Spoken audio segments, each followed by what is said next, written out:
Okay, members, good afternoon. Good afternoon. Good afternoon, everybody. I'd like to welcome you all to our virtual full council meeting. This is the way we're doing things due to the current climate. And I'd like to welcome you all to this afternoon's full council or remote meeting of Derry City and Strabane District Council. I would like to remind everybody that to keep their mics on mute if they're not speaking.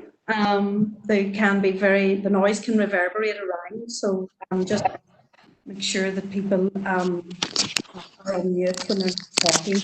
And just remind everybody that obviously this is a virtual meeting, we're live on air online. Just to people to mind their P's and Q's, and if they have to have a drink or something to eat, that the public is watching you. John, I'll move it over to you to the first item on the agenda item 1, notice and summons of the meeting. Okay, thank you, Mayor. Good afternoon and good afternoon, members. You're hereby summoned, members of Derry City and Strabane District Council, to attend a remote meeting of the council being held today, Thursday the 28th of May, at 4 o'clock. And members, starting as always with the roll. Alderman Breslin. Here, John. Alderman Devaney. Here, John. Alderman Guy. Here, John. Alderman Carrigan. Here, John. Alderman McClintock. Here, John. Alderman McCready. Here, John. Alderman McKean. Alderman McKean. Alderman Ramsey. Here. Alderman Wark. Alderman Wark. Thank you. Councillor Jason Barr. Councillor Jason Barr. He might be late, John. Okay, thanks, Martin. Councillor Raymond Barr. Councillor Raymond Barr. Councillor John Boyle. Yep, here. Michaela Boyle. And Shaw. Councillor Tina Burke. And Shaw. Councillor Carr. Here, John. Councillor Cooper. Sure, John. Councillor Cusick. I'm just seeing Councillor Raymond Barr come in there, Mayor. Thank you, Raymond. Councillor Dobbins. Here, John. Councillor Donnelly. Shaw. Just seeing Councillor Shauna Cusick come in there as well. Thank you, Shauna. Councillor Duffy. And Shaw. Councillor Durkin. And Shaw, John. Councillor Farrell. Here, John. Councillor Ferguson. Here, John. Councillor Fleming. Sure, John. Councillor Gallagher. And Shaw, John. Councillor Harkin. Here. Councillor Jackson. And Shaw, John. Councillor Kelly. John, Dan has some internet issues. He's hoping to get on shortly. Yes, thanks, Sandra. You just sent a wee message there actually in parallel. Councillor Logue. Shaw, John. Councillor McCann.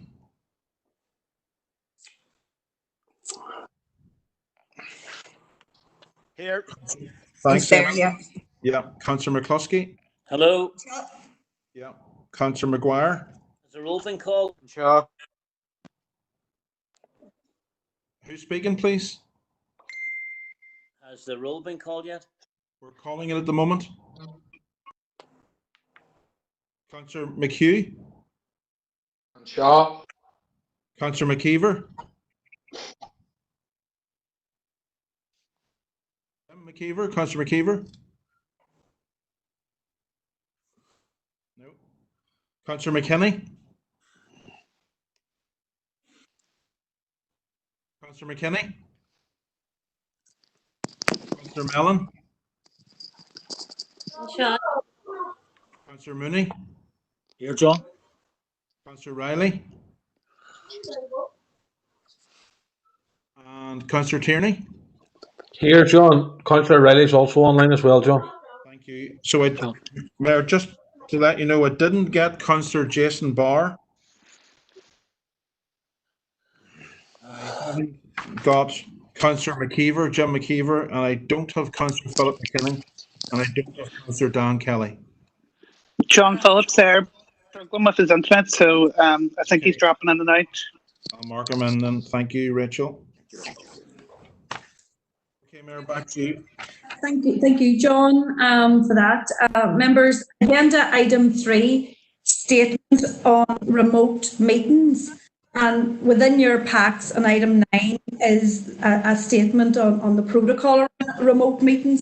I'm sure everyone has had that opportunity to look at agenda item 9. But just in terms of a protocol on remote meetings, just to remind everybody that they are on air. They are live on the internet, and obviously the public today. I want to welcome everybody who's tuned in to watch our meeting of Derry City District Council this afternoon. Within the protocol in item 9, which we shall get to, but just to remind people around those protocols herein or therein within item 9, around speaking and speaking times. Hello. The limitations to that. So, John, if you have anything to add to that?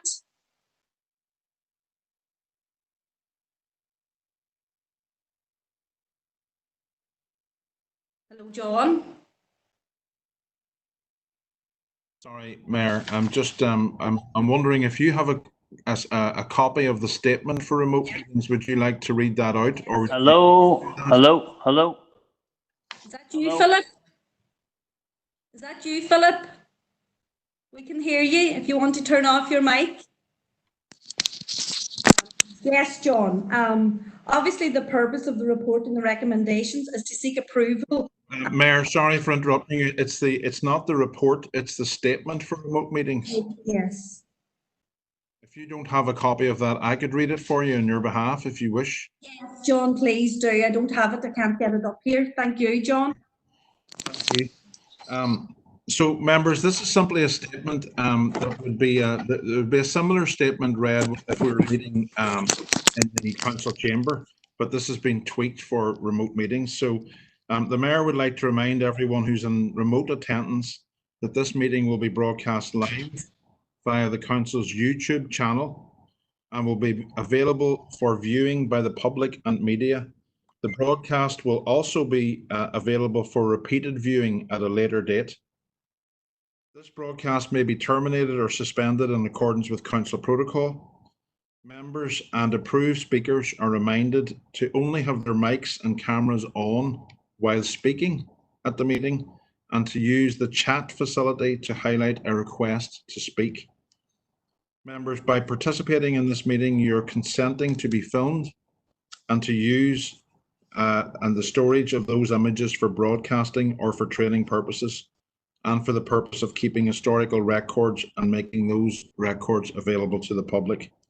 And a copy of the council privacy notice for members or any members of the public who are tuning in this afternoon may be found on the council website, www.derrystrabane.com. Thank you, members. Thank you, Mayor. Thank you, John. Members, agenda item 4, if there's any members' interest to today's meeting, could you type it into the box so that we can take note of that and record it? Agenda item 5, chairperson's business.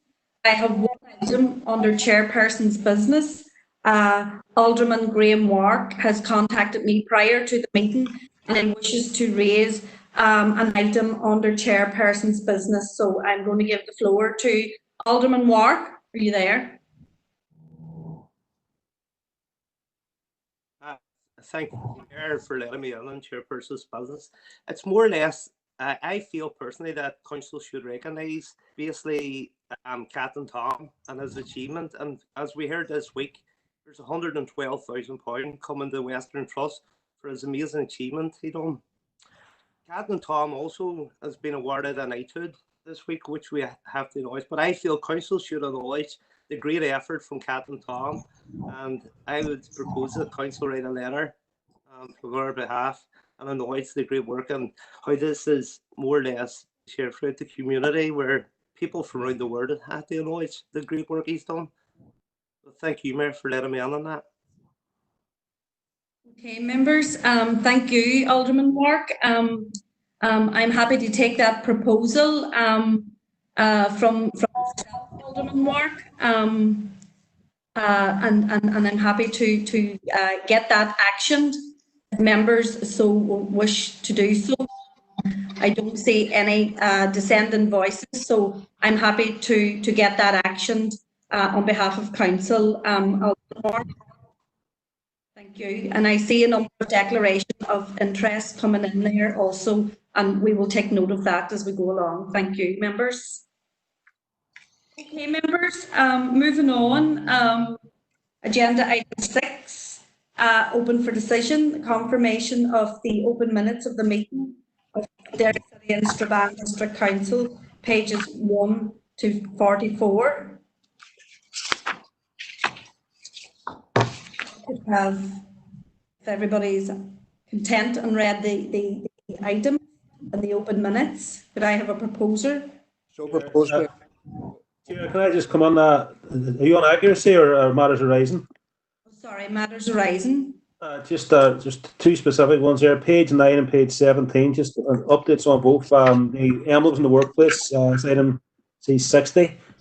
Looking for further updates in terms of the advice we're seeking from the external barrister around getting the actual policy implemented through council. I know we're past Easter at this point, but obviously we've been asking this at the last council before the lockdown happened. That's now going back a few months. I'm assuming the barrister's still working away and has been accessible. So I'm looking for an update on any advice that's come back from himself. And just on item C71 around the Invest NI presentation and some of the upshot from that, just in terms of I propose an economic task force in terms of council officers and senior Invest NI officers would meet regularly to review issues like investment visits and things like that, and overall promotion of the city and district. So I'm looking to get an update maybe from Stephen in terms of where that's sitting and if any meetings been held up until this point. Thank you. So, Mayor, I maybe just advise that in relation to C6020 emblems in the workplace, as I understand it, we have now received advice from the barrister. I was advised of that this morning. I have not yet seen that advice, and we are hoping to meet I'm hoping to meet with both Philip and Paula early next week to understand and review that advice. After which we will, of course, bring a report into council. With regard to item 71, C7120, I'm not sure if Stephen is on the line or if Kevin is on the line. John, Stephen here. I'm here. I'm happy to answer that. Yeah, go ahead, Stephen. Just in relation to the meetings have taken place virtually, obviously, and we're starting to develop the sort of terms of reference and task force together, and have, as members had requested, those regular meetings. We haven't as yet had a rep from the Department of the Economy to join us, but the progress is ongoing. And then the next available, probably September time, we will bring Invest NI back to committee for a presentation as members requested. That work is ongoing and is progressing. So happy to bring a further paper back, probably before the summer to update members, and then bring Invest NI back in September for a further update presentation. Okay, thank you, Councillor Cooper. Back to you, Mayor. Okay, members, agenda item 7, matters arising, dealt with that. Mayor, did you get a proposer and seconder Oh, for sorry. item 6? Could I have, yes, could I have a proposer and a seconder for item 6? Proposed. Okay. Who was that, you, Angela? Sandra? Sandra. Okay, thank you. And who was the seconder? Just shout your name. Morris. Okay, thank you, Morris. Thank you very much. Thank you, members. Agenda item 7, matters arising. No matters arising.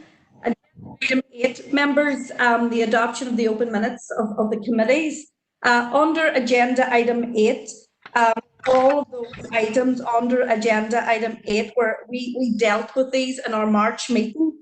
So just for clarity, I'm just looking a proposer and a seconder this afternoon for all items under item 8. As I say, all the items were dealt with in our March meeting. So could I have a proposer and a seconder for the adoption of the open minutes of the following committees? The monthly Governance Strategic Planning Committee. Mayor, if I could just clarify for you there. Yes, John? You can deal with that simply by getting a proposer and a seconder to item 13 when you get to it. So 8A to E can be dealt with simply by getting one proposer and one seconder for item 13. Okay, thank you, John. You can pass on straight away to item 9 if you wish. Okay, thank you.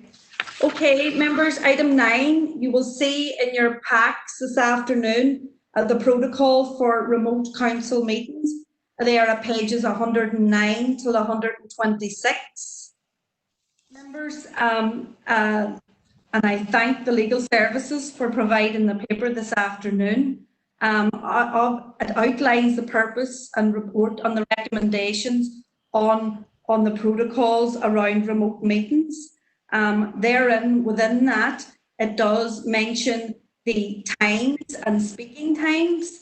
And obviously, you know, given that we are on air, we are remotely and virtually doing our meetings, it does enable us to limit our speaking times in the interest of everybody's health and well-being. I'm assuming that we'll get an agreement on this. It limits our times, our speaking times to 3 minutes and all other times to 2 minutes.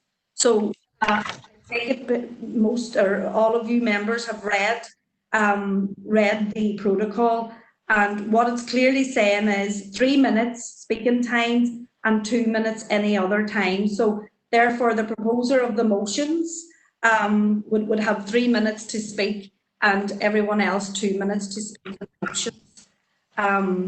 So we can adopt the paper this afternoon, members, on that.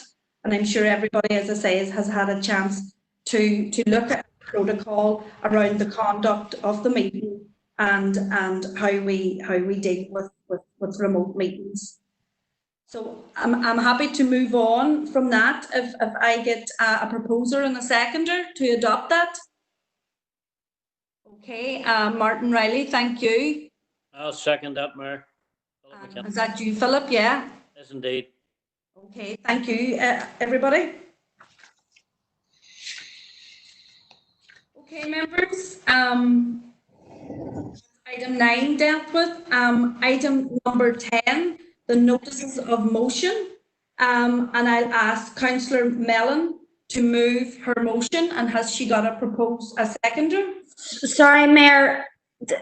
We have the in-court minutes of meetings that we need to go through as well. I know that Councillor Jackson wished to raise an issue there.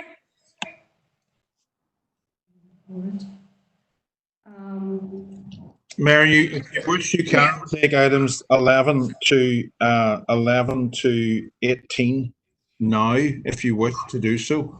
There has been a typo in the agenda and that they were listed as for information, but each of those items needs a proposer and a seconder. Seconder, okay. Okay, members, are we in agreement to move on to item 11? Yeah? John, you'll keep me right here. So, members, agenda item 11, the in-court meeting of the Assurance, Audit and Risk Committee, held on Thursday, the 19th of March. For accuracy, matters arising. Proposer and a seconder.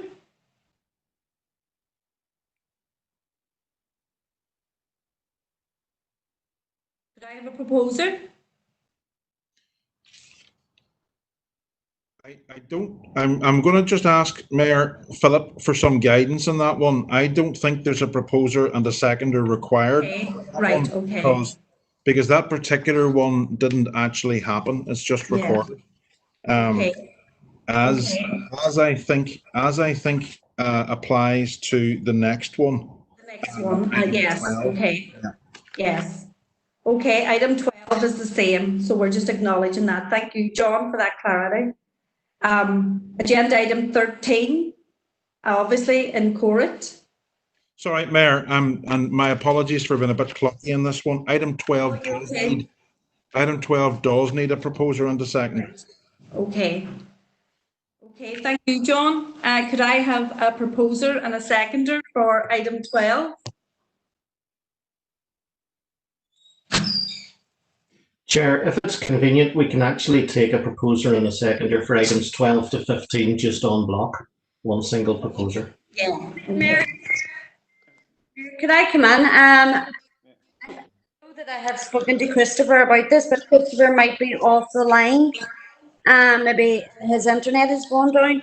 But you see, in terms of the minutes that have been put forward for the planning committee of the 24th of March, it states in our papers here that it's an in-court meeting. But there were minutes of a meeting that were sent out previously to us. I know that people did meet. There were conversations that had taken place. It was a meeting where I know that the Adria site was up for discussion at, so there was some discussion on it. There's Christopher now. He can probably explain it better than I can. Yeah, Christopher? Good Mayor, and thanks Sandra for that. No, I was waiting to come in. There was minutes that was circulated. The members, the minutes were circulated on the 3rd of April for that virtual special planning committee on the 24th. And in my view, reading through the minutes, there was those minutes that were circulated on the 3rd of April. That was an accurate account of the meeting. The minutes that are put forward for ratification now are stating that that meeting didn't take place. I don't think that those are an accurate reflection of the meeting, and I'm just wanting to query in relation to why the minutes that were circulated on the 3rd of April aren't being brought forward for ratification. Philip, are you online maybe, or John, do you want to? Well, certainly, members, I wasn't at the planning committee, but in front of me today, I do have a set of minutes from the virtual planning committee meeting held on the 24th of March. It was an in-court meeting, as I understand it, so if it's simply proposed and seconded today, that deals with the matter. Councillor Jackson.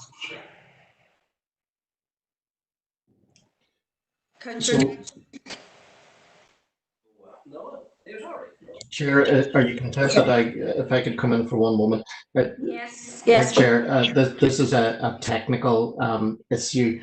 The meeting which took place was in court purely and simply on the basis of the fact that it was a virtual meeting, and at the time that it took place, under the legislation for the meeting to be quorum, there had to be members physically present. The chair of the planning committee is 100% correct that a meeting did then take place. And similarly to the way in which the minutes of the various council presentations are being brought forward to this council meeting, those minutes in relation to that virtual meeting, those minutes of the virtual record of that meeting will be brought to the planning committee, which will be taking place in June. Can I come back there?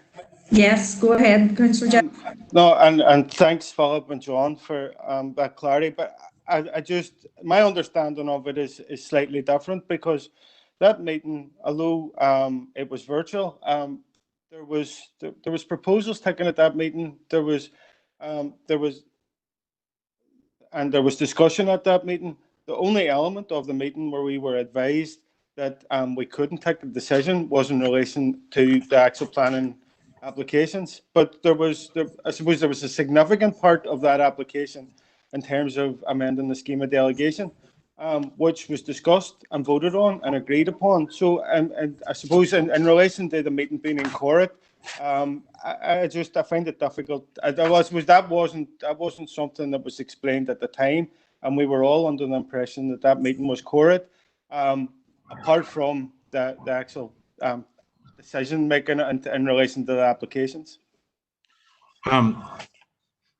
This is rather difficult, Mayor, to deal with, because we're all in different places. But I would just suggest a potential solution here. I think there's a little bit of confusion, unless I'm confused, which is entirely possible.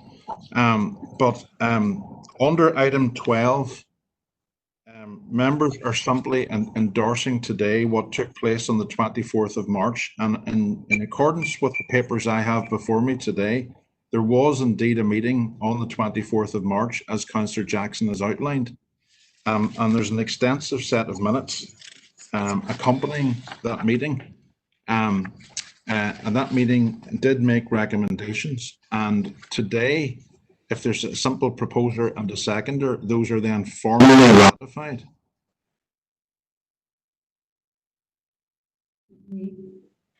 John, where in the pack is the extensive minutes? Because I just have the minutes to say it was an in-court meeting. I suspect there's been some form of unless again I'm reading it wrong. I've got them on pages 427 to 436. They're labelled in my pack. Chair, correct, John. That's correct. Those minutes are again as part of the minutes of the various virtual meetings that have taken place, contained with item 16 on the agenda, and in specific, the planning committee meetings in that particular case are at appendix 14B of item 16 on the agenda.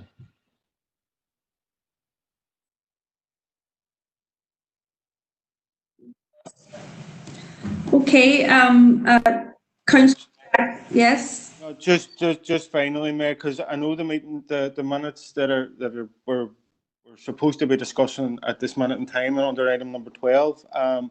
It clearly states that the meeting was in court, no members were present, and I would question that under accuracy, because there was members present and there was a meeting did take place. So I would not dispute that, Councillor Jackson. If you allow us to amend that record, we will regularise that and amend that record accordingly. Okay, Councillor Jackson, are you happy enough that the Chief Executive will do that, and that will be amended? Thank you, Mayor. Okay. Sure. If we'll formally amend the record to show that there was a virtual meeting that took place and that the minutes have been ratified separately, that would be the accurate way to deal with it. Okay, thank you for that clarity. Mayor, could I ask a question on it as well? Yeah. Yeah. Yes. It's on the same item, and it's probably the minutes that are further on down that give a clear idea of what actually happened at the meeting. It's a question for Philip, and I know, Philip, I've had email correspondence and conversations with you regarding it, but it is again it's around the decision making and the fact that members were informed at that meeting, and it says in the minutes of the meeting that the lead financial officer informed members that following recent communication with the Department of Communities, it had been advised that no planning decisions should not be made via video conferencing. Now, in terms of different conversations we have had, can you confirm that you didn't actually have that confirmation from the department at that stage? I know that it was the case and it did subsequently come to pass, but maybe without that information, decisions could have been taken at that meeting in terms of the social housing developments that were put forward.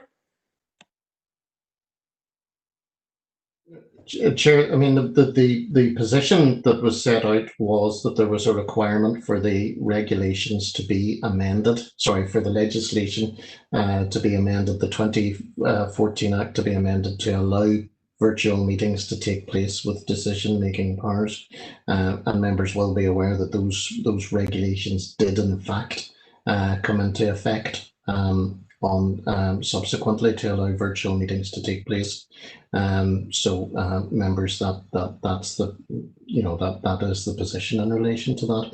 I do appreciate, members, that this is quite confusing in terms of the in-court meetings. We have a technical position whereby there have been a series of in-court meetings and the minutes are purely reflecting the fact, not disputing for one moment that members were present virtually online for a number of meetings. We have to formally record the fact that there were in-court meetings technically as a result of the position in relation to the legislation. And then in item 16, we are dealing in detail with the minutes of the various virtual meetings that took place, which came within that. I understand that, but it's the advice that the actual committee was given and then the direction that the committee took because of that advice that just causes me some concern.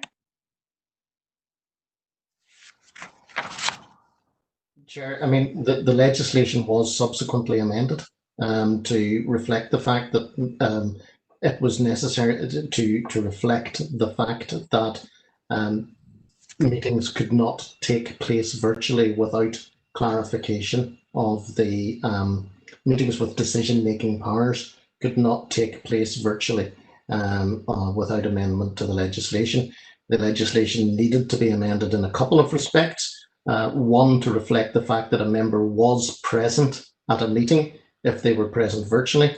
And secondly, to reflect the fact that a meeting was open to the public in the event that the meeting was, for example, live streamed or something like that without it having to be physically open to the public. Those two changes had to be made to the 2014 legislation, the 2014 Act, to allow virtual meetings to take place. That was the position in England and it was the position in Northern Ireland. The position in Scotland was slightly different.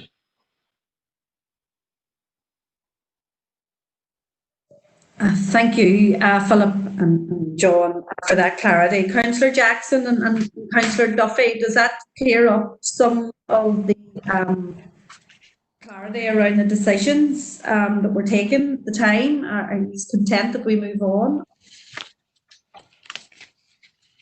So, Mayor, just before you do move on, a similar issue exists for item 13, 14 and 15, whereby the front page of each says the Chief Executive determined that as no members were in attendance, the meeting was inchoate and could not proceed. The "and could not proceed" bit will be struck from each of those pages. The meeting did proceed in an inchoate manner. The minutes are attached for each of them, and all we simply need today is a proposer and a seconder to fully ratify those. Thank you, John. So we're going to move on now in terms of items 11, John, till 15. We just need a ratification, a proposer and second. I believe that's what you're saying. On all items. Yeah. Correct. Yeah. We could just simply do each one in turn, Mayor, then proposing the seconder. Yeah. Okay. Okay. So for item 11, members, the meeting of the assurance, audit and risk. The exception of item 11, which the exception, item 12. Item 12. Item 12, members, the planning committee held on Tuesday, the 24th of March. If I could have a proposer and a seconder to ratify that. Shout your name, members. Yeah. See John Boyle. Happy to second, Mayor. Yeah, thank you, Christopher. Item 13, the open minutes of the Derry City and Strabane Council meeting held on Thursday, the 26th of March. Brian Tierney, Mayor. Brian Tierney, thank you. And second? Morris Trevely, seconded. Morris, thank you. Item number 14, the meeting held on the 30th of April, Derry City and Strabane District Council. Yeah, thank you. And a seconder? Really seconded Rachel there, Mayor. Okay, thank you, Rachel. Agenda item 15. The open minutes of the meeting of Derry City and Strabane District Council held on Thursday, the 7th of May. I have a proposer. Brian Tierney, Mayor. Brian, thank you, Brian. A seconder? Martin Riley, Mayor. Thank you, Martin. Thank you, members. And thank you again, Philip and John. Agenda item 16, we'll move on. The COVID-19 briefings and meetings incorporating decisions taken under delegated authority. I have a proposer and a seconder. Sorry, Chair, just one brief matter, if I may, Chair, in relation to the meeting of the Environment and Regeneration Committee, just for accuracy. There was an item in relation to a surrender of a grant of right of burial, and there we neglected, unfortunately, to record a proposer and a seconder for that particular item. It was item ER 8320 of the Environment and Regeneration Committee in March. So if that matter could be if we could formally have a proposer and a seconder for that item, simply please, ma'am. Okay, any member on the E&R committee? Yes. Do I have a proposer or seconder for that? Surrender of the burial grant. Happy to propose, Mayor. Rachel again. Thank you, Rachel. And a second. Happy to second. Okay, thank you. Okay, members. Happy to move on. Morris here. I would like to come on item 16 just for a wee bit of information. I do apologise. I'm sending in a message. I don't know whether you're getting it or not, but someone's happening wrong on my end. Yeah, I just got it there. Yes. Can you be brief, Morris? I'll tell you what it is in around the COVID-19 briefings. Look, I'm just wondering for information. I want to find out about the recycling centres, and I'm just wondering, is this the right item for it to come in under, Mayor? I'm asking for just for information. Philip? If you're happy, Mayor, I can ask Connor to provide an update on the recycling centres. Okay, thank you. Yeah. Yeah, go ahead, Karen. It's Connor here, Mayor. We are moving ahead to open Newton Stewart and Donamana on Monday, and they will operate as per their normal operating hours. Now, obviously, we expect some delays for the first few days while things settle down, but we have plans in place for that. We have also to redeploy staff back to other sites, and we'll be returning to normal operating hours at Strand Road and at Claudy. Pennyburn, Glendermot, and Strasbourg remaining open 8 to 8 Monday to Friday, 8 to 6 on Saturday, and then Glendermot and Pennyburn open on a Sunday. Next week we will move to review arrangements for Eglinton Park and Plumbridge, and again we have to take on board the guidelines as issued by DERA in terms of those, and come up with plans to open them in line with that guidance issued. In terms of the Kiln site, I mean, I sent that update out to members last week, and we're working at the moment with DERA in terms of putting in place some temporary arrangements where we hope to be able to bring a big bite into a number of areas across the Spalmount, Castlederg, Kiln, Cleader area on a regular basis that will enable members of the public to dispose of waste, and we will obviously provide that detail to members in advance and ensure that it's well circulated within those areas. In terms of some other changes, from Monday on, we'll permit vans trailers access to a number of sites. There are a number of sites where we're bringing vans in. It's just not feasible at the moment. But in terms of vans, Strahans Road, Pennyburn, and Strathfoyle will be open for vans at specific times. And cars and trailers will have access to all sites at all times from Monday on. Chair, that's the update from me. Mayor, we will put all of that together in an email and a comprehensive press release following today's meeting. Mayor, can I just come back in again? Morris, briefly. Thank you, Mayor. I welcome the update from Connor very much there, and I know the issues, and we look forward to Donamana and Newton Stewart one being open. But Madam Mayor, there has been serious concerns raised with myself regarding the Pennyburn site. It's regarding the amount of waste coming in from outside jurisdictions, and I have raised this before, Madam Mayor, and it is some serious concern. And Madam Mayor, the Friday before the recycling centres opened, I was informed that there was signage up, and it clearly stated this recycling centre is for residents of Derry and Strabane District Council area only. Proof of address will be required. Now, I spoke to Karen Phillips regarding this, and I got from her that these signs had. I believe the information she gave me that would have said that these signs didn't go up. But Madam Mayor, I got clearly photographs of these signage that were up across recycling centres, and it's causing great confusion. So it is, and I'm told then that they were taken back down on the Monday again. And really, what I wanted to ask, who made the decision to put them up, and who made the decision to take them back down again? And the issue regarding around the commercial site with our large vans coming in again, I think we have to be very mindful and careful that we're trying to protect our staff, and we're trying to protect everyone using. And if there are vans coming in there with commercial, I think, Madam Mayor, we need to deal with the issue. And this is an ongoing issue for a number of years now, and it has been raised. And I know over a year ago, there was a review of what was going into the recycling centre at Pennyburn. But I believe, to protect our staff and protect those who are using it, I would not be in favour of the commercial, especially commercial vans being allowed in at the moment. And I would like clarity on that signage, on who made the decision to put up the signs, and who has made the decision now to allow commercial. And was there any consultation with DERA and with public health on it?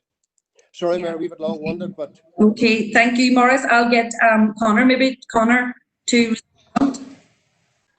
Yes, Chair, in terms of the signage, as I said, there was guidance was issued by DERA in terms of what signage was required at what sites, and we had moved to prepare some signage around it. Obviously, there was discussions at a number of meetings about what arrangement we would put in place for recycling centres, and consequently and subsequently, the signs were amended in foot of those discussions. I have a report prepared to go to Environment Regeneration for June, and ultimately, it's for members to decide on the course of direction that we want to take on this. Obviously, we have a number of reports over the years setting out the background to users of the site. We have, those have gone to members, and we have acted on the recommendations that members decided at a particular point in time. But again, the report will go forward in June, and we will take our direction from members at that point in time. Okay, thank you, Connor, on that. I think that's covered your question, Alderman Devaney. Councillor Mayer, you wanted to come in on item 16? Thank you, Mayor. There's two issues on the outfall of COVID.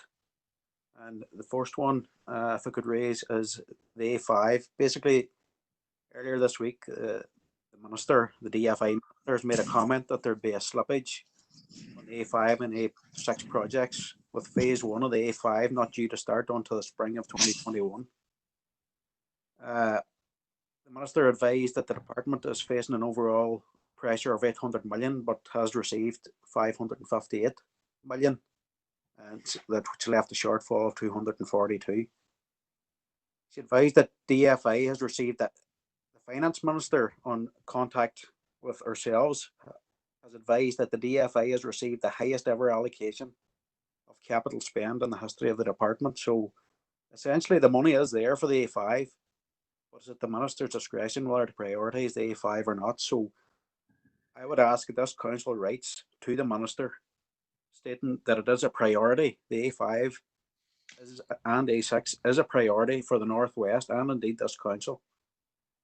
And could we also write to maybe to the Irish government and indeed the British government, asking them to look at packages, to enhance progress and bring the Northwest to some kind of projects for the Northwest, to enhance it. And the other issue is in relation to Derry. And I would ask that we write to the Minister and ask them to ensure that sheep and beef farmers are not left behind in the 25 million allocation from the Finance Minister. The reason that the average income of a sheep and beef farmer is below 12,000, and most are lucky to break even at the end of the year. So even before COVID, incomes had already dropped by 25% since last year. So, I asked before, and it's going on for a right few years, to have some kind of a rural subcommittee, but average income of a dairy farm is supposed to be it's averaged at around 60,000 per year. Beef and sheep is around 12. So with that, I would ask that we write and ask the Minister to prioritise beef and sheep farmers in the 25 million that he received from the Finance. Okay, thank you.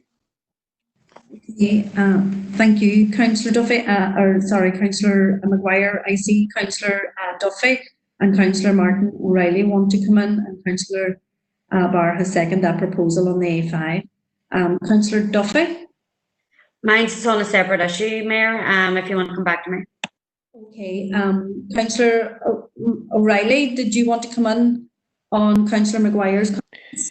Yeah, Mayor, just thanks for letting me in, and thanks to Kieran for raising it. I don't know if we had a conversation with the Minister in question earlier this afternoon, and she reiterated her commitment to infrastructure and connectivity to the Northwest, although that call was specifically about pedestrianisation and cycle lanes. But nonetheless, she did touch on the fact that she sees the need to tackle regional imbalances.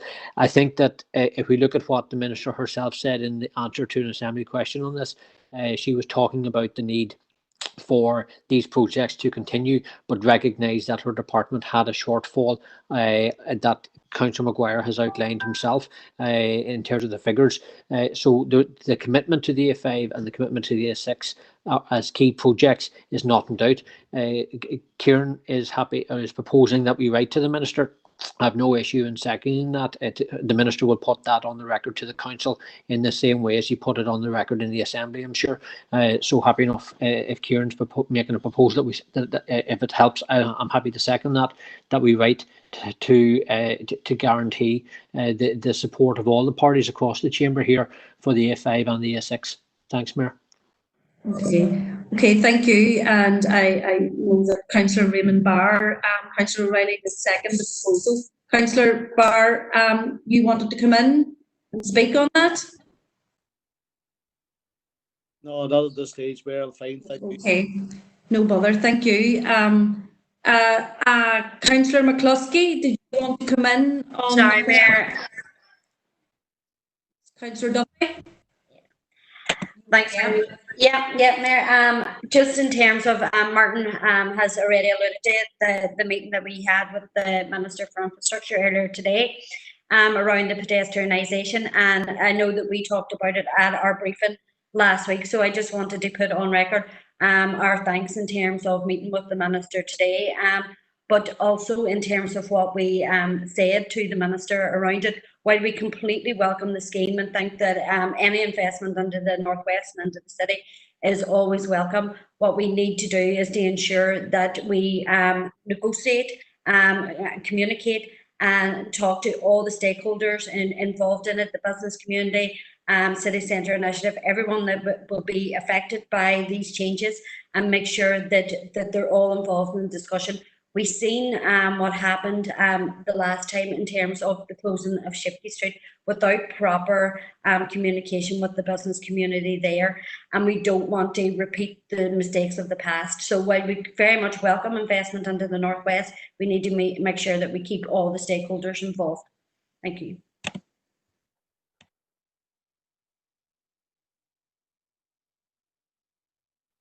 Thank you, Councillor Duffy. Councillor McCluskey, did you want to come in on? Yeah.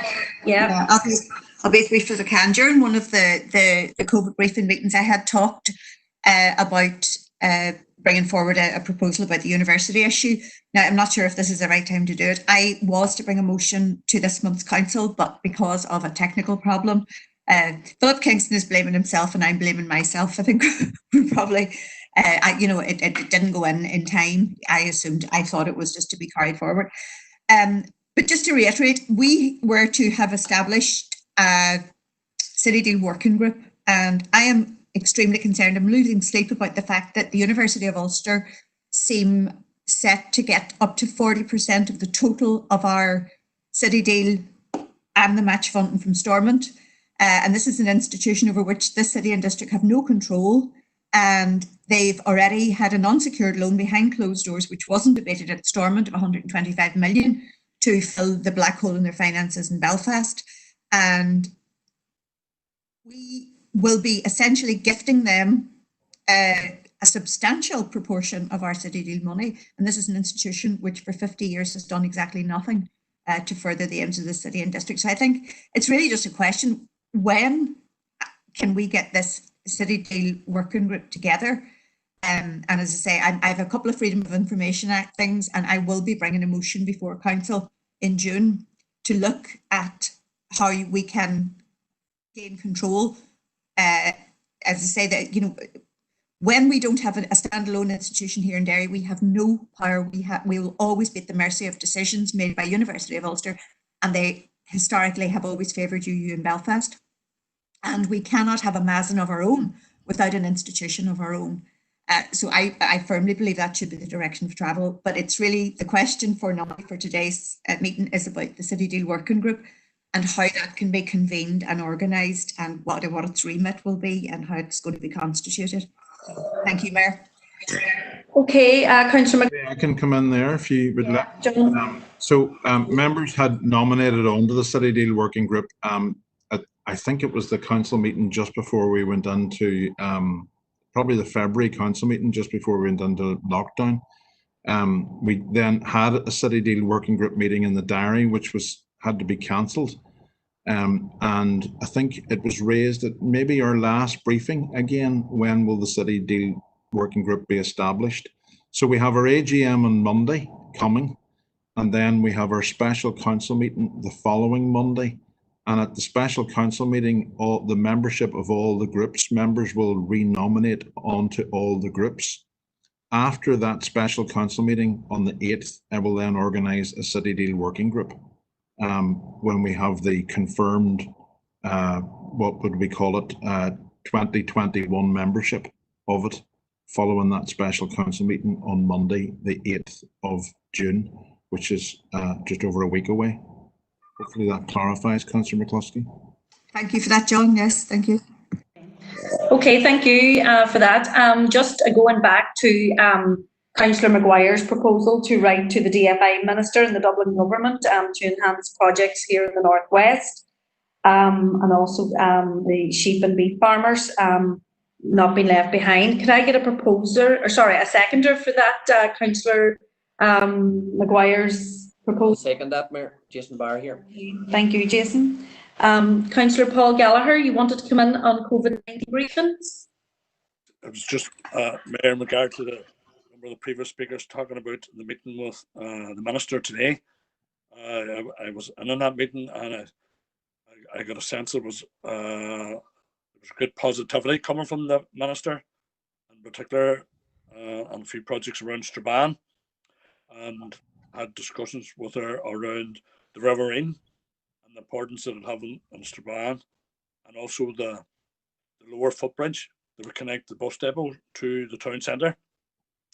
And she was very much given assurances that that would go into her entry, and that there would be future planning meetings in the very near future.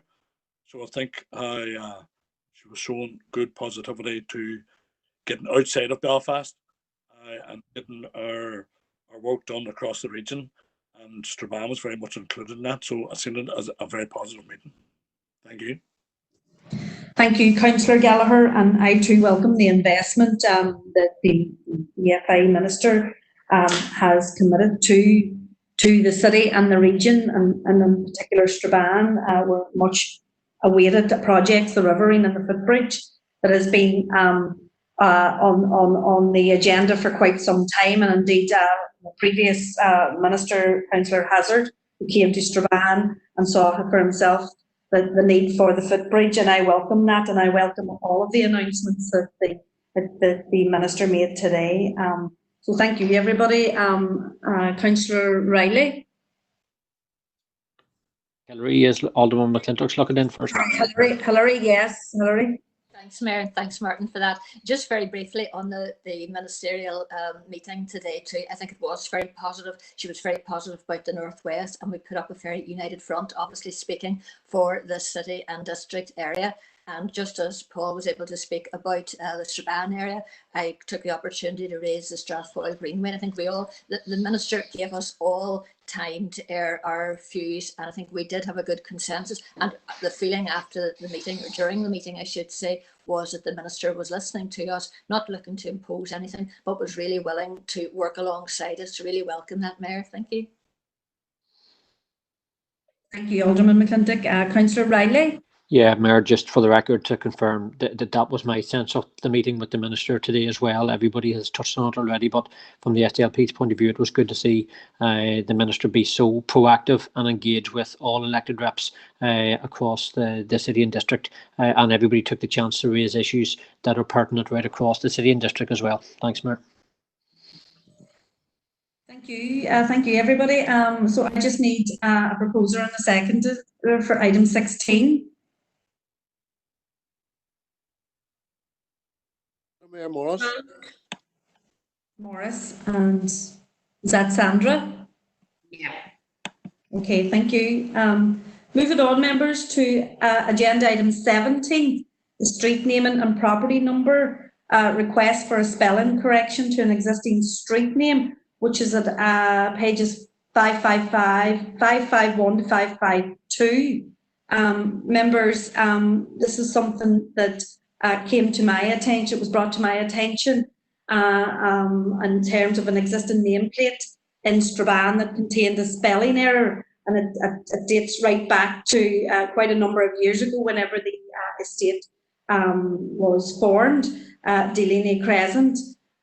This was originally the former district council, the Strabane District Council. The street name was named in honour of the Irish gold winning Olympian, Ron Delaney. Unfortunately, at that time, there was an administrative error occurred, resulting in the incorrect spelling of the name. So that hopefully will be corrected. And I do know that there's been quite a bit of publicity around this. Obviously, Ronnie Delaney, who was an Irish gold winning Olympian, and went on to win quite a number of other gold medals. So this is just, I'm seeking this for ratification today. As it said, the paper's there around it, and I'm just looking for a poster and seconder to have that ratified today.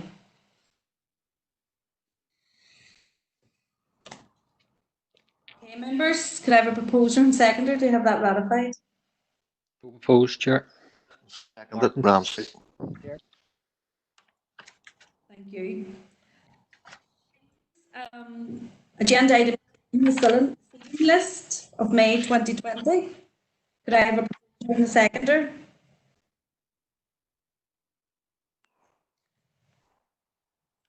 For the seating list, which is agenda item 18. Proposed, Mayor Rachel. Seconded, Mayor.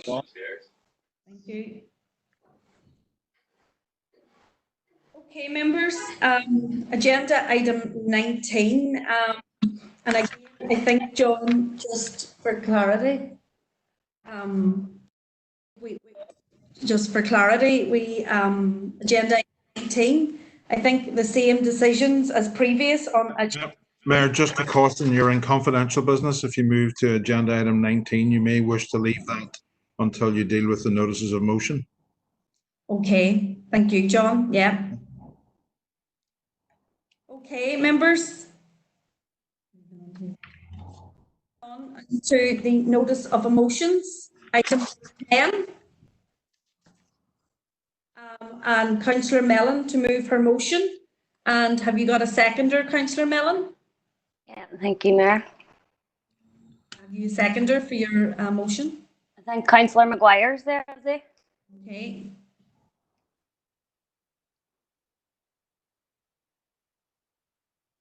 Councillor Maguire. I'll second it, Mayor. Okay, thank you, Councillor Lowe. Thank you, Mayor. And can I remind members, they have 3 minutes. I'll try and be quick. Thank you. I'll take the motion as read. So for the need for redevelopment at Templemore Sports Complex and the Riversdale Leisure Centre, I'm sure has been well rehearsed both inside and outside of these chambers. And I know before my time here and since it's been highlighted on many occasions. Although state-of-the-art when constructed in the 70s, they are now certainly showing their age, especially when compared to modern regional leisure facilities such as Foyle Arena. I am obviously aware that there has been facelifts and minor improvements carried out to those at Templemore over the last 2 decades, which users were content with on a basis that these were an interim measure before, and I quote, full redevelopment of the site with plans for a state-of-the-art new facility. These are the words used by council staff just 4 years ago. So you see, this is not a new ask, it is an old repeated one that has not yet been delivered on. The redevelopment of the Templemore site into a vibrant regional centre of excellence will be a major boost to our constituents seeking to improve their physical and mental health, but also provide a major new venue to the city that can be used to host a whole range of major events. Its development, Mayor, will be a clear indication of the city's ambition and align perfectly to other major projects being developed through the City Deal and Future Fund. Alongside the development of the complex, the people of Strabane have similarly been waiting over a decade for the development of a modern leisure facility in the town. This council has always operated on a basis that it works for the benefit of all constituents on the basis of equality, so we owe it to the residents of Strabane that they can avail of similar modern facilities. I fully acknowledge and commend council for the hard work done throughout the years and the successes it has had from the Foyle Arena to community facilities and its commitment to continuing growth across the city and district. Whilst existing capital plans must be protected, it's important not to forget the commitments already made to people within our city and district. It is not and must not be an either-or situation. I know we are in uncertain times with a pandemic that has rocked people's lives, plans, and normality as they see it, and our council is no different. However, the ethos of this council since its inception in 2014 has been one of growth and development. We know finances are an issue, however, we must continue to plan for growth and prosperity throughout the city and district. We should be imaginative on how we address the financial ask for the development of both facilities, including the opportunities that currently exist around record low interest rates for borrowing. We are asking that Templemore is included in the priorities for this council and is left behind no more, not because they are pet projects as some members have described, but because people deserve better and we are here to represent them. Otherwise, why are we here? It should never have gone away from an actionable plan to an aspirational one as been described by other council officers. And this is why I am asking people to support this motion today. Thank you, Mayor. Thank you, Councillor Mellon. And I have a number of speakers looking in, and I also see Councillor Boyle is looking to put in a short amendment to your motion. Councillor Mellon, first of all, I want to thank you for bringing the motion to the floor today. Indeed, on both the Templemore and Riversdale Leisure Complex. I too would like to share and express the prioritisation of both developments. They have been long-standing projects, particularly the Riversdale area and my own council area, and my own elected area, and it has been an issue that has been discussed for a long time in the old Strabane District Council and within our new council. It is a redevelopment that needs to happen in the neutral space, and I want to share that the completion, working towards a timetable to get completion, that we can consider all options to do so. I have two members looking to come in, and then we'll to speak to the motion, Councillor Mellon's motion, before I take the amendment. Councillor Gallagher, Councillor Barr, and then Councillor Gallagher. Councillor Raymond Barr. Thank you, Mayor. I fully endorse everything that Councillor Mellon has just said. In relation to Riversdale, I see where a report was presented to the Old Strabane District Council in 2013 from V4 Services Limited and Strategic Leisure. That report stated that Riversdale was not fit for purpose and would eventually close itself. Numerous concerns contained in that report included the age and condition of the building, the lack of capacity, limited parking, and poor disabled access. Consultants, to quote, said they clearly identified the need for a new centre and doing nothing was not an option. The centre was not generating the income it could because we cannot get the number of people in the centre that we want using it. That was 7 years ago, and still we're sort of no further forward ahead with this project. For that reason, I would fully endorse Councillor Bell's motion. Thank you. Thank you, Councillor Barr. Councillor Gallagher. Thank you, Mayor, for letting us in. I too can support this motion now, and I'll tell you why. Because I welcome the U-turn by Sinn Féin and the proposer, because this identical motion was brought in February, and it was withdrawn when it was very clearly pointed out that Strabane wasn't included. And now that Strabane is included, I very much can support it, because what I would say is the proposer was coming and the party was coming with a proposal that it was very much Derry centric, and that Derry's needs were getting met well over the top of Strabane's. These two projects were very much designed to be coterminous, and the fact that it was left off, this identical motion that was presented here today was identical except for Riversdale Leisure Centre, wasn't in the one in February. So I can see the value of the work that I do as a councillor, and make sure that the bigger parties with their pet projects include the likes of Strabane, and this, so I very much can support this proposal today. Thank you. Thank you, Councillor Gallagher. Alderman Wark, you wanted to come in on Councillor Mellon's motion? Thank you, Mayor. Can you hear me there? Hello? Yes, we can hear you. We would like to support the motion today and both developments, but I really do think we're really missing an opportunity in the district here. I look at the Lagan Valley Leisure Centre up in Lisburn, and the many families, groups, youth groups from this district travel there. I think now we have an opportunity to have a development of the city that's going to bring people from outside this district in, thousands of people, and I think for many, many years we could cater for this. Now, personally, I travel 61 mile up to a leisure centre in Lisburn. I know many other people do, and it'll be great to have some kind of facility, water facility here, to benefit many people in this district. So I think when we're really looking at this, we're really aim big for the people of this district. Thank you, Mayor. Thank you, Alderman Mark. Okay, there's no other comments on Councillor Mellon's motion. Councillor John Boyle, you want to come in with a short amendment? Yes, can you hear me okay, Mayor? Yeah? I can, yes. Mayor, I'm not going to labour the point too much, and perhaps some people might think this is a matter of semantics as opposed to anything, but I have a couple of small amendments to it, and I can explain to other members why the SDLP are presenting these amendments. Mayor, can you bear with me, and I can copy the amendment into the messenger for people to see, and I've actually highlighted in capital letters the words that would be changed, if that's okay with you, Mayor. So just bear with me a wee second to see if I can. Okay, John. Okay.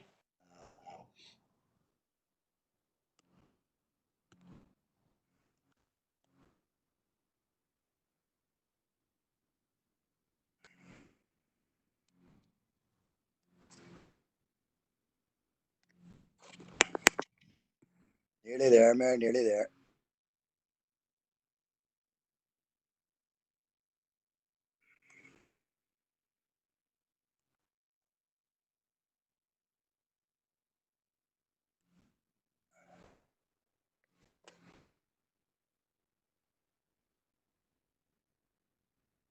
Okay, can everybody see that okay? Yeah. See that, Mayor?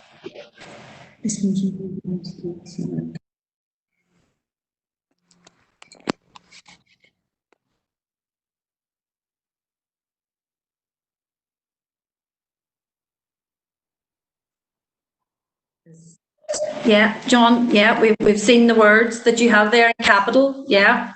So as everybody can see, there's not much in the way of a material difference from the amendment, other than the change of a couple of words.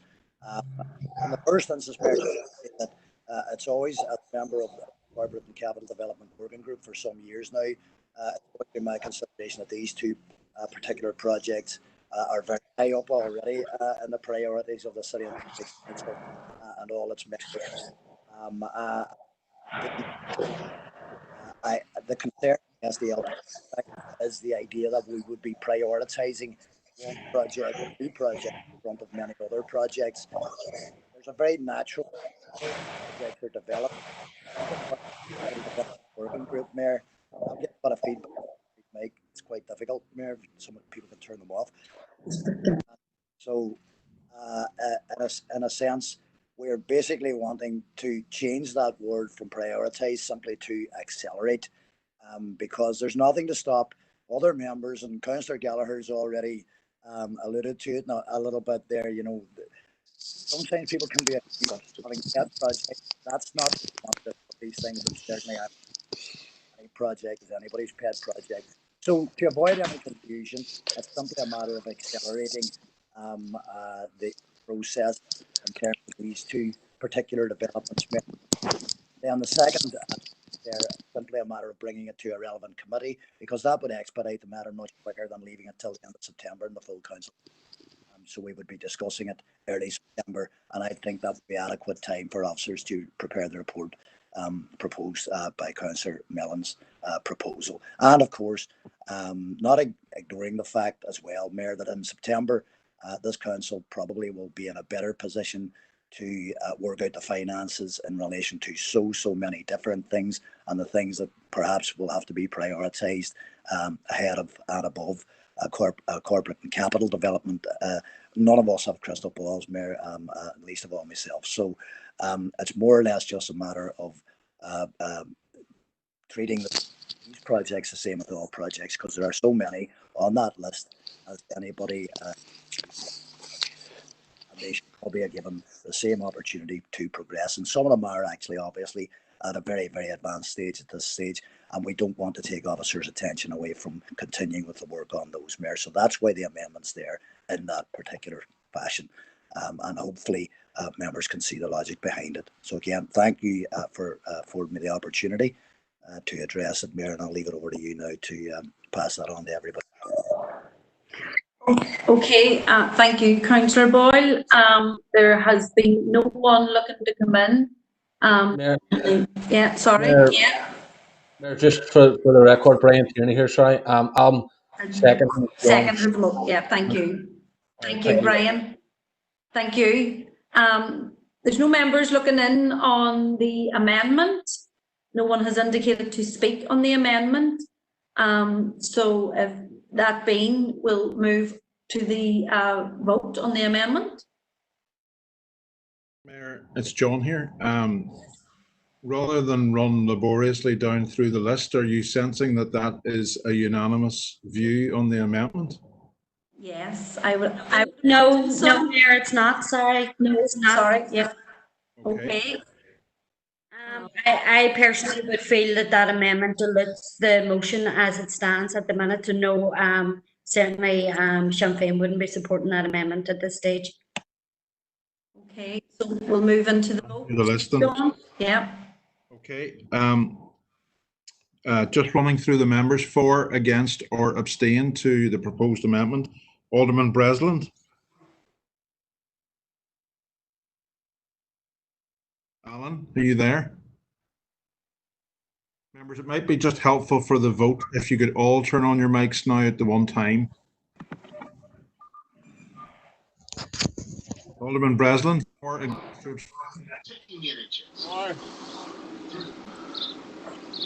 Alderman Devaney. Or. And when you're finished voting, members, turn your mic off. Alderman Guy. Alderman Guy, are you there? Or, yeah. Thank you. Alderman Carrigan. Alderman McClintock. Alderman McCready. Are you there? John, for the motion. Alderman McCain.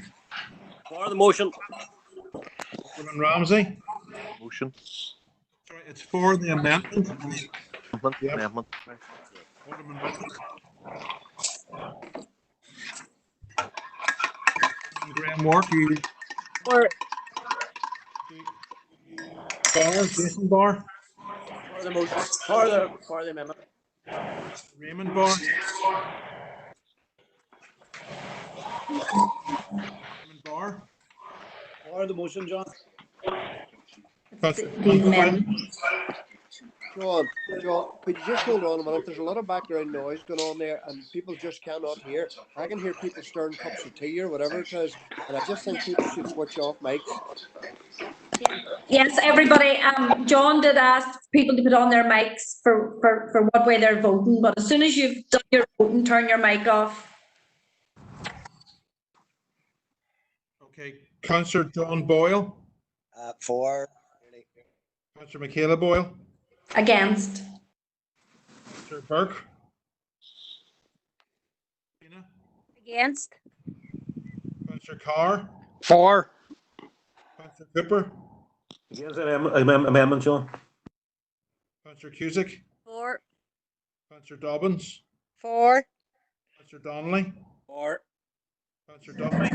Against. Councillor Durkin.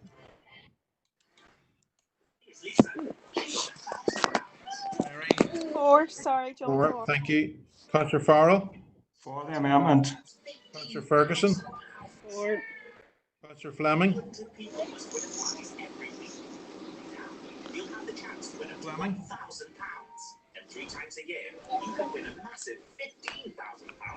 A lot of background noise there.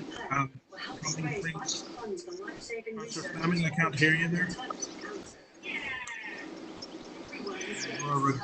Take that as not voting. Councillor Gallagher. For. Councillor Harkin. For. Keenan. Jackson. Keenan. Against.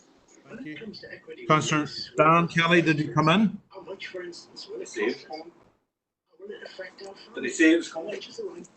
Dan Kelly, are you there?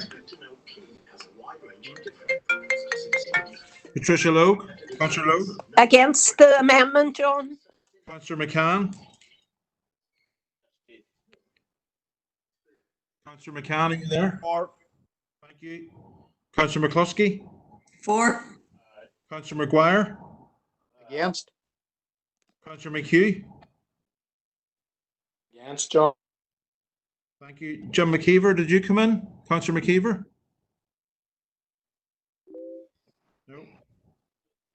Councillor McKinney? Philip McKinney, are you there? He dropped out there, but he's trying to get back in. Hopefully he'll back in a minute.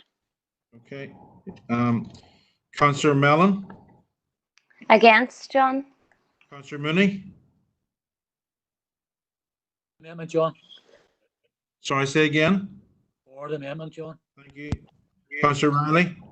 For the amendment, John. And Councillor Tierney? For the amendment, John. Did Councillor McKinney come in? No. Did Councillor Fleming come in? Yeah, Councillor Fleming's against, John. He's just put it into the chat. Okay, thank you. Okay, 1, 2, 3, 4, 5, 6, 7, 8, 9, 10, 11, 12, 13, 14, 15, 16, 17, 18, 19, 20. 1, 2, 2, 3, 4, 5, 26. 4, 2, 3, 4, 5, 6, 7, 8, 9, 10.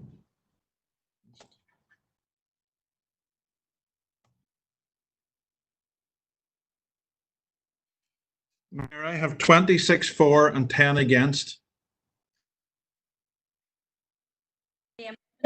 Okay, members, the amendment is carried. Okay, everyone okay with that? John, did you want to comment? Are you okay to move on to the Thank you, Mayor, and thank you to all those members who supported the amendment and clearly understood. John, I must have it. I keep dropping the signal here. I'll move on now, Mayor. It's fortunate it is a signal problem for some people. Just to say thank you again.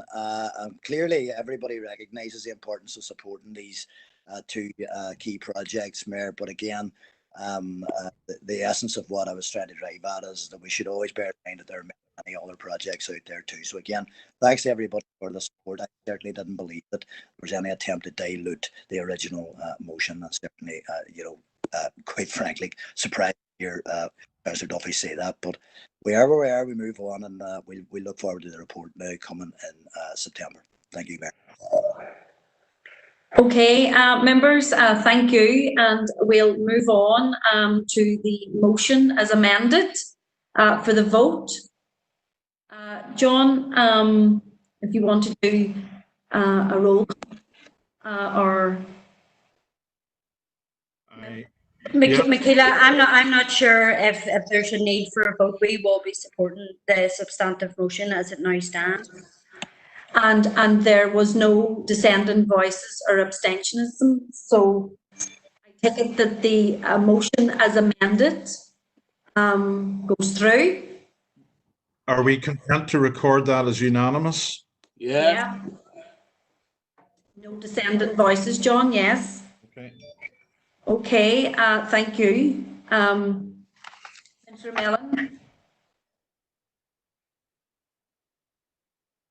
Can you hear me, Mayor? Yeah, did you want to comment?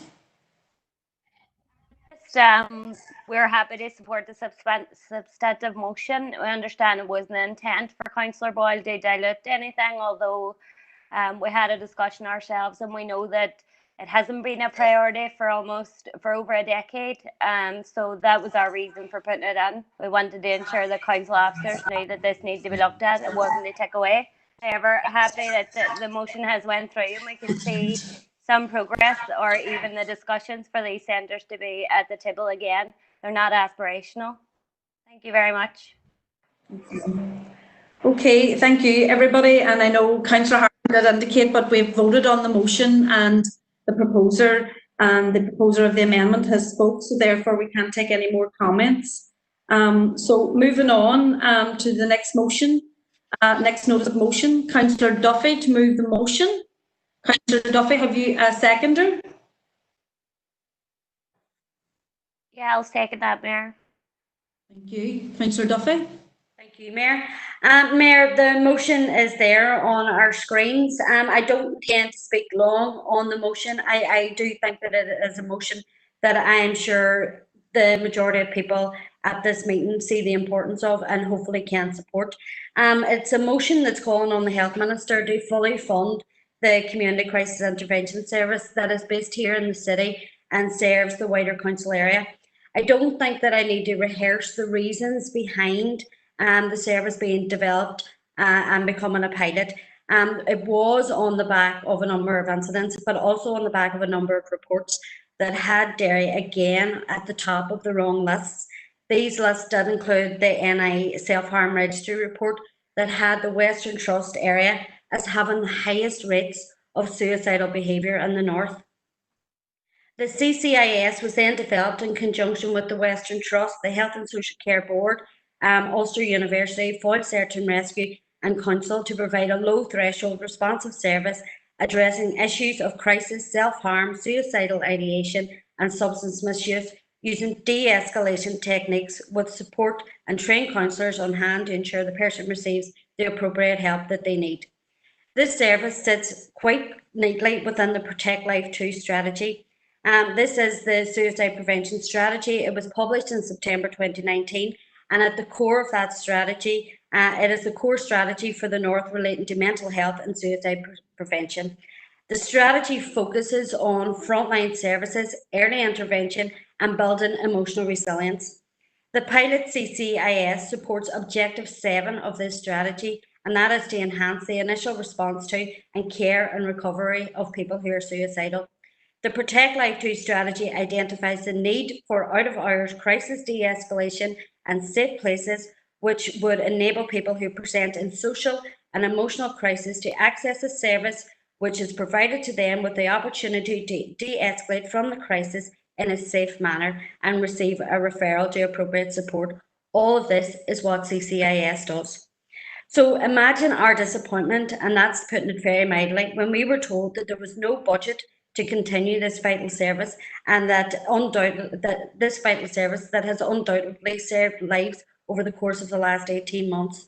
And then to compound the disappointment that we had, last week the Department of Health published its mental health action plan, and in this document it actually mentions the Belfast Crisis Service and how it will be evaluated and how that will inform future development. It completely ignored the fact that we have a crisis intervention service here in this city. It completely ignored the fact that the Ulster University has conducted an evaluation of that service. So it was a glaring omission from the plan, and it absolutely needs to be addressed. There are mental health issues here in this city and district, and we have to receive the services that are required to address them. We have been told that we face a mental health tsunami coming out of this COVID emergency here now. It is a time when we should be looking at our services and looking how we enhance them and step them up rather than looking to close any services. This one in particular, our crisis intervention service, has proven that it does save lives, and I think that we owe it to the citizens of this city and district to do everything that we can to save this service and ensure that it's fully funded. And I would ask that everyone in this virtual chamber support this motion going forward. Thank you. Thank you, Councillor Duffy. A number of speakers looking in. Alderman McCain, you had indicated first you wanted to speak. Yeah. Yeah. Can everybody hear me? Yeah. Yes. Yeah. We'll be supporting the motion as part from the Ulster Unionist Party, but I just want to, I want to draw attention that I think that there actually is a crisis intervention service provided by the Western Trust with a team of 16 trained RMNs, registered mental health nurses, 5 on day duty and 1 on night duty. And I think sometimes that team be forgotten about, and it's very important that that team, because at the end of the day, it will be that team that will be evaluating the people that this crisis community service team may bring to them. While I value this service, this crisis community service team, and as I say, we will be supporting the motion, it's also important to note that the team there, a very good professional crisis intervention team provided by the Western Trust. I think it's important to note that. I think it's also important to note that Councillor Duffy's own Minister for Finance, if he provides the money for the Minister for Health, that the Minister for Health will have absolutely no fund in this. But there's only so I'll rest with the Minister for Finance. And after what I've said, I do believe that this is a worthwhile service, and we will be supporting the motion. But I feel somewhat that the crisis community, the crisis intervention service provided by the Western Trust, sometimes be sold short. Thank you. Thank you, Alderman McCain. Councillor Martin Riley. Yes, Mayor, thanks for letting me in, and can I start by thanking Councillor Duffy for tabling the motion, and agree with a lot of what she said in relation to it. I have an amendment to the motion. It's a short amendment which I've sent through to the committee section in advance of today's meeting. So I'll be formally proposing that. Mayor, I think if the committee clerk can get that amendment on the screen, and then I'll speak to the amendment as well as the motion. Have you got a seconder for your amendment? I'll second it, Mayor Brian Tierney. Okay, Brian, thank you.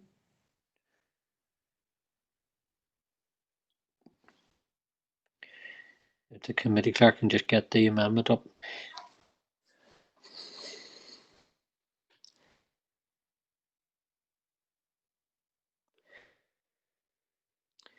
Thank you. So the amendment is in red there at the bottom. It's just to add on to the existing motion. Since the motion was tabled, there would have been additional correspondence that our party has raised. Our former Deputy Mayor of this council and now East Derry MLA Cara Hunter has tabled questions, but also has written to the Health Minister and received a response.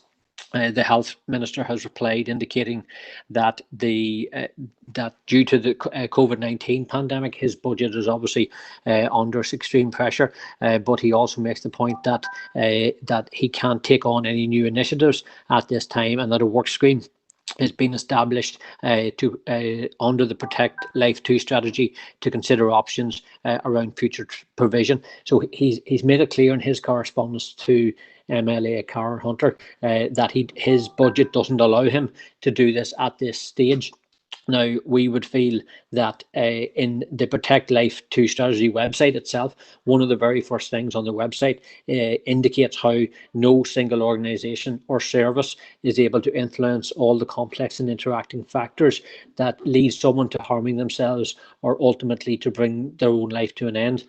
So in the same way that suicide itself is a very complex issue, the funding arrangements for how society deals with it should also be made up from all the executive budgets and not just that of one single department. So the amendment is designed to try and assist a resolution to this problem as things stand. So that's why we're calling on both the Finance Minister and the Communities Minister to try and protect the Protect Life 2 strategy is fully resourced.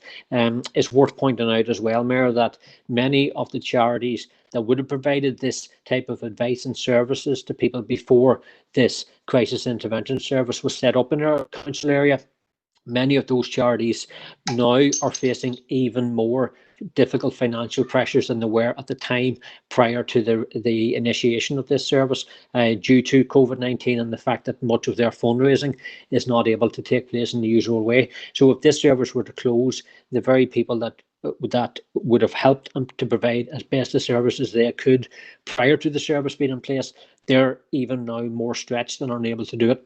So it's all the more reason that we do have this service retained. And as already been alluded to, the pressures that this global pandemic is having on people does mean that the crisis that we are facing now will have more need for a crisis intervention service in the months ahead. So to fathom that this could be closed in a few weeks' time is not something that the city and district should be anyway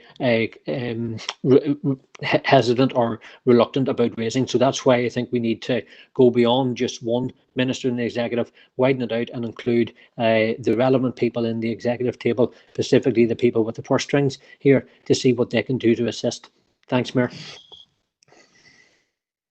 Thank you, Martin. I have a number of members had indicated to comment on the original motion before it has been amended, and that was Alderman McCready and Councillor Rachel Davison. Alderman McCready and Rachel, do you want to come in and speak as amended, or do you want to reserve your comments? Alderman McCready. I'm happy to address them both, as we do support this amendment, and subsequently, if it goes through, it would be the full motion. So I'll take your guidance on when to contribute now or after this amendment goes through. Well, I'm happy to take your comment now. I know there are a number of other speakers looking to come in on the amendment. So if you want to comment now. Thank you, Madam Mayor, and I just want to thank Member Duffy for bringing this into the motion for Council to discuss, and equally, Councillor Riley and Alderman McCain's very valid points, and I think it adds value to the sheer level of complexity, the mental health, and how to tackle it throughout. And I suppose I support the amendment and the motion on behalf of the Democratic Party also. And I suppose as a successful scheme that has went through, and we're now at a point where a pilot scheme would normally be transformed or transition into departmental responsibility, the Department of Health, to continue going. And conscious of the existing crisis intervention by the Western Trust, mentioned by Alderman McCain as well, there is need for a more of a joined-up approach, clearly, but I don't believe that's the pressing issue right now. The fact is that Friday next week, if the Community Crisis Intervention Service does not be funded, it will have to be discontinued. The ramifications and impact on that fact alone are awful. It's very difficult to think, and if I can, Madam Mayor, share in some numbers of how do we quantify this service not continuing. Over the last year, there's been 340 interventions by that intervention service. So you think of the amount of lives which have been saved, firstly and foremost, and it is commendable what they have done. And the second part of this, which still needs to be considered about the financial implications, compounding further the fact we are in a pandemic. You think of that 330, if they were to go to A&E admissions, rough A&E admissions around £400 per person. So there, immediately you've got around £136,000, which has been saved, albeit rough order of magnitude from the health service on A&E. 340 foil search and rescue operations which did not need to take place, it can be in excess, around £500 a time. So look at the gross savings and where we place operating left of crisis to intervene before they get to that point of need at A&E and at the foil search and rescue. 340 ambulance dispatches, it would cost in excess of £80,000, and that's just a couple of examples which can be provided to the Department of Health of if you were to allocate that rough money there to continue this service, then it offloads, not only saves life, but it offloads the pressure of some of the services which are statutory obligations. And I understand the Department of Health and the Alderman, can I ask you to bring your remarks to a close? You're over time, sorry.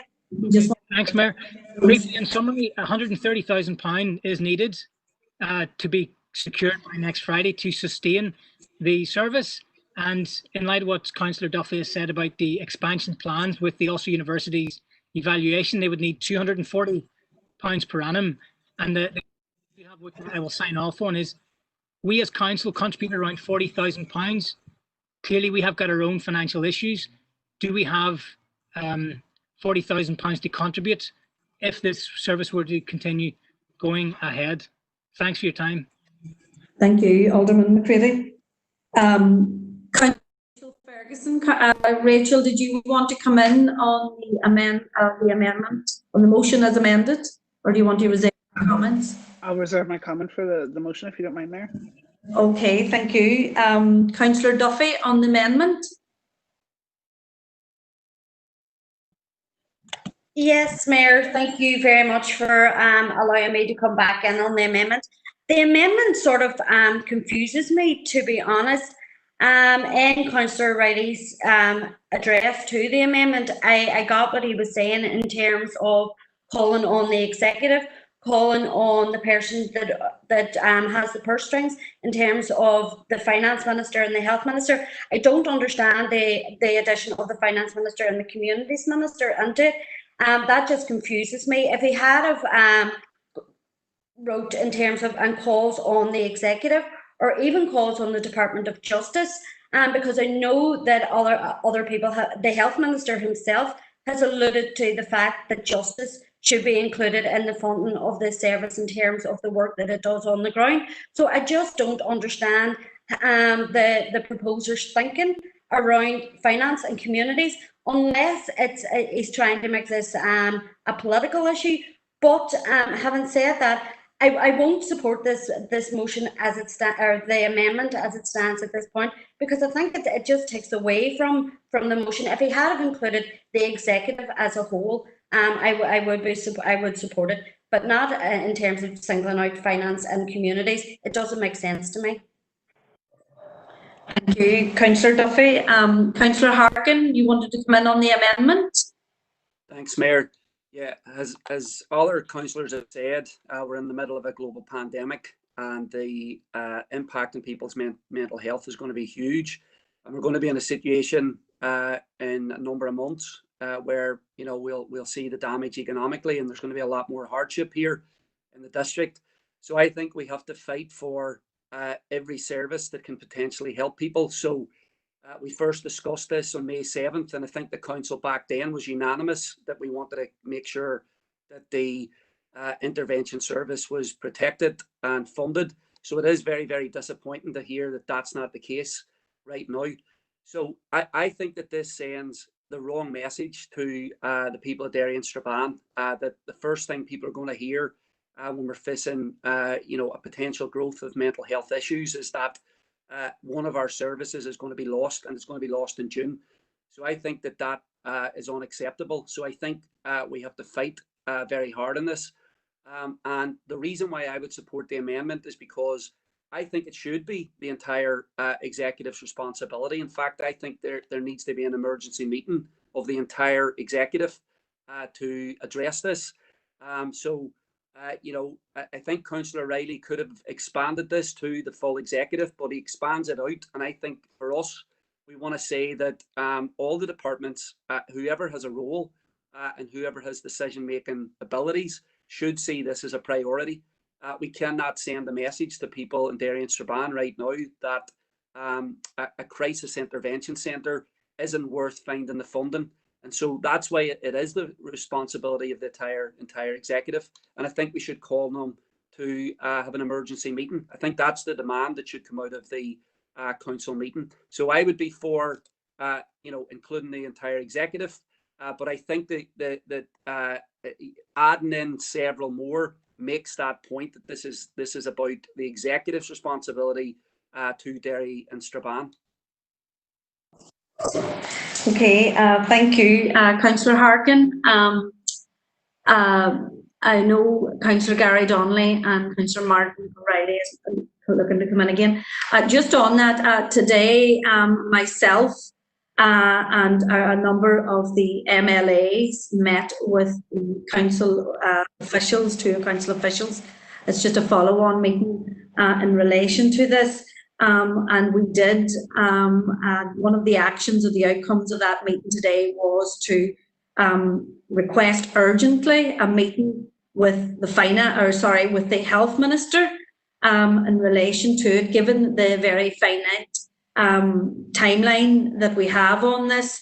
So we've asked for the health minister to clear his diary for a time and a day next week to meet with some of the MLAs and indeed to bring this to his attention once again, that it is a crisis at the minute.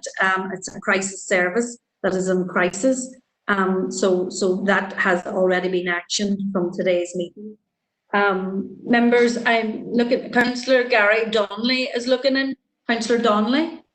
Mayor, Mayor, happy to support the amended version. I think, you know, a lot of the stuff has already been said. The issues in this city with the mental health, particularly the rise of mental health problems with our young people, coming out of this situation, as Councillor Harkin pointed out, God knows what we're going to be facing.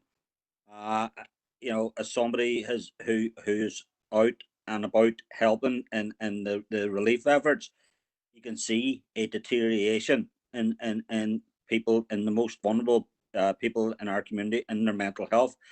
And I think it's absolutely shocking that we are sitting here having this debate, because this sends all the wrong messages. This says, you know, it's not a massive amount of money, but the fact that we have to have this conversation and almost beg for money, you know, it's absolutely shocking. So I'm happy to support the motion. Thank you.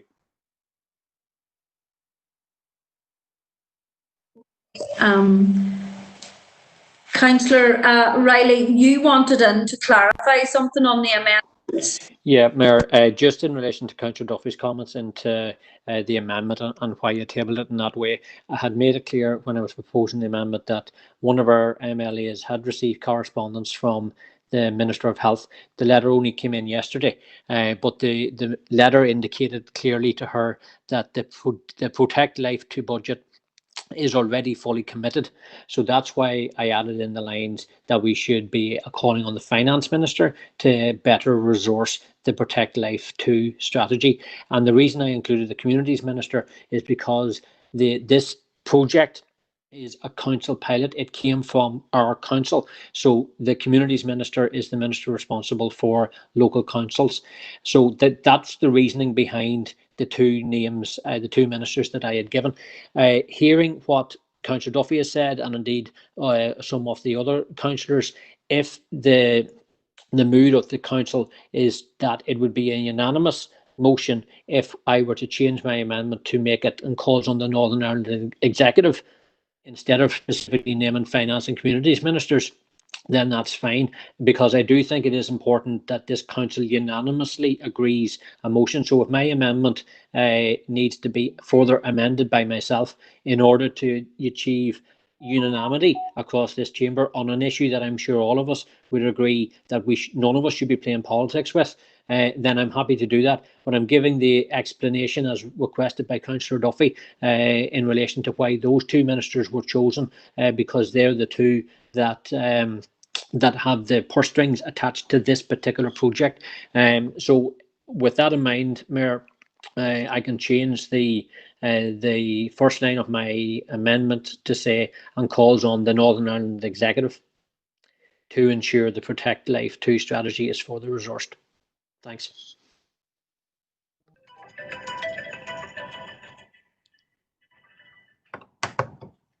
Thank you, Councillor Riley. And can I just remind members, there is background noise, so when you're not speaking, just to keep your mics off, because the background noise is reverberating across and it's very difficult for people to hear. Mayor, I'm not sure whether you need a seconder officially for that amendment, but if so, I'm happy to do it again. Thank you, Councillor Tierney.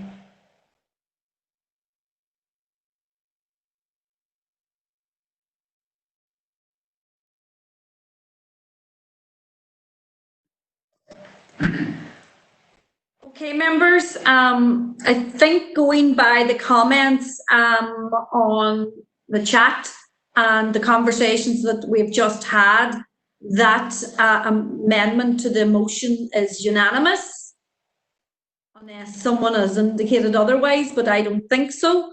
So I think, John, that is unanimous on the amendment to the motion. Okay, thank you, Mayor. Becomes a substantive motion then. Yeah, so if we just move to vote on the motion. Mayor, can I come in just to sum up before we vote on the motion? Sorry, apologies, Councillor Duffy. Yes, you can. No, you're fine, Mayor. Just in terms of the motion, I agree with a lot of what the other speakers have said. I thank Councillor Riley for coming in and clarifying that issue and changing the amendment to one that we could support. I understand where he was coming from. I do thank everyone for their comments. This is a really important issue for the city and district, and I think it's one that we all need to get behind, and it's one that we need to speak with one united voice on. It's so important. It is a matter of life or death for very many people. So I thank people at this stage for their support and for their words on the motion. So thank you. Okay, thank you very much, and I suppose that's unanimous. And thank you, Sandra, and thank you, members, for your comments on the motion, on Councillor Duffy's motion, as amended by Councillor Riley. Members, I take it that's unanimous, so there doesn't need to be a vote. Members, I'm mindful of the time, and we have been online for quite a bit of time now, and we have 2 motions left and some other business to attend to. But I want to give everyone the opportunity to have a 3-minute comfort break. And doing so, I'm asking people not to go offline, just to mute their mics and go off, turn off their videos. And we'll be back again in 3 minutes, just to allow members to have a comfort break if members are happy to do that.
Somebody on. Okay, members, you're all welcome back. I hope you've had the opportunity to make yourselves a cup of tea or coffee. I think everybody's tuned in and on air. The next item of notice of motion is Councillor McCann's motion. Councillor McCann, Eamon, are you there to move your motion? Yes. Have you a seconder?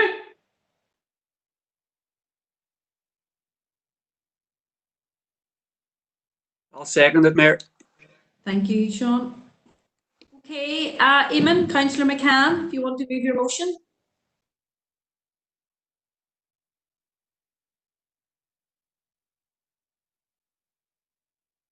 Are you there, Eamon? Hello. Yes, Eamon. Councillor Harkin. Hello. Motion. Yes, we can hear you, Eamon. Yeah, Eamon, your motion.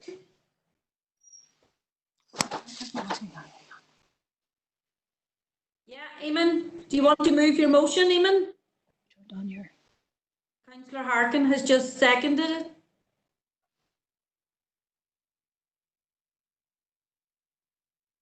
I think, are you on mute? No. Hello. Eamon, yes. Am I being heard? Yes, you are being heard, Eamon, yes. Hello. Yes, Eamon, we can hear you. If you want to speak to your motion, Eamon. Hello, can you hear me? Yes, we can, yes. I think McKenna can hear me, I think. Yeah, we can hear you. Can you hear me? Yes, we can all hear you, Eamon. If you just want to speak to your motion. You can hear, yes indeed. Okay. Okay, I can't hear what's going on there, but I just rattle ahead. So you got the motion in front of you there, so I might just take it as read. And I have a number of figures I'm going to quote, which is why I'm have the papers in front of me. And I know we don't like figures when we're talking. Nevertheless, these figures are stark, and I think they make their own point. The first thing I'll say is that the pandemic has exposed the fact that across these islands, the social care system as a whole is in deep crisis, and publicly funded social care has become a sort of threadbare and flimsy safety net for people at the very bottom with the very highest needs. And that's not just because of increasing demand with the advancing age profile of our society. It's also because of the relentless privatization, not only of our health service, but particularly of our social care services. And I want to give you sort of a couple of figures on that.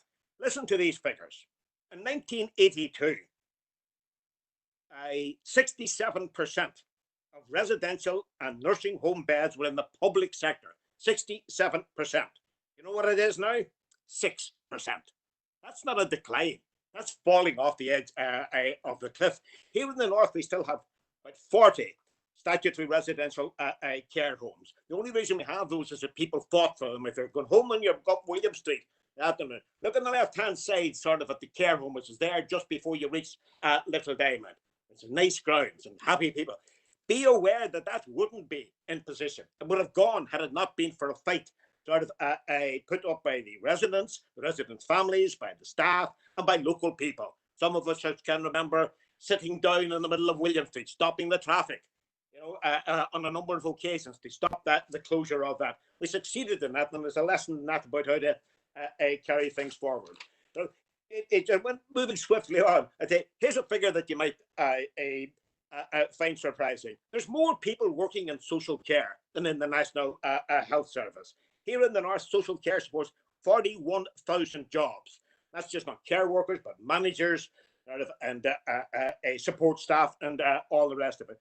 The majority of the jobs in the social care sector are in domiciliary care, where over 3/4 of the workers are now working for private firms because the things being flogged off, chopped up and flogged off to the private sector. We saw in the last couple of months when people on the news and were saying that so many people have died in hospitals, and then they were confused. How many people died in homes? They didn't know. It took a long time to collate it. Why? Because they were marginalized, because there was no system of reporting directly, because they've been forgotten about, sort of, and left to fragment. And I want to, before I finish, sort of deal with sort of just one other group that's often forgotten. Sort of, and that's people who work in direct payment, families of direct payment, and that's a system whereby sort of the family, the resident, sort of somebody sort of with needs or learning problems and all the rest of it. The family has to make the arrangements. The family is the employer of the carer. The family has to do that.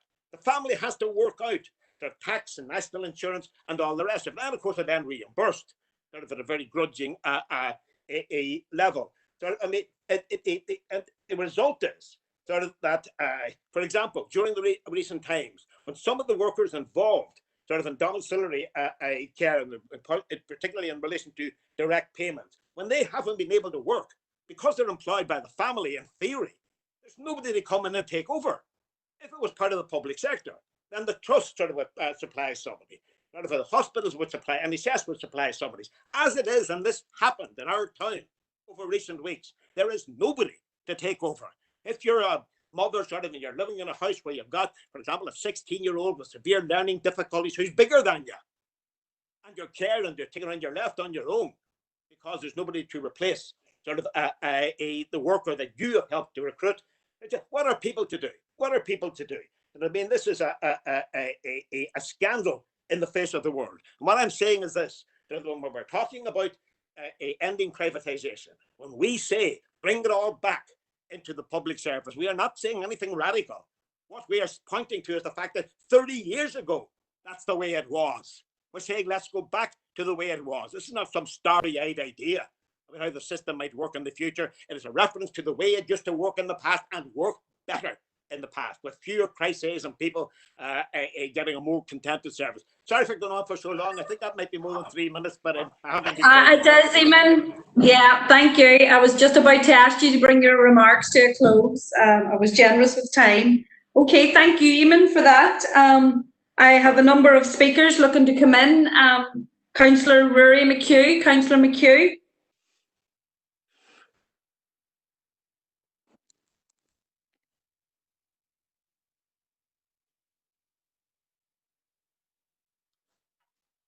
Councillor McHugh, are you there?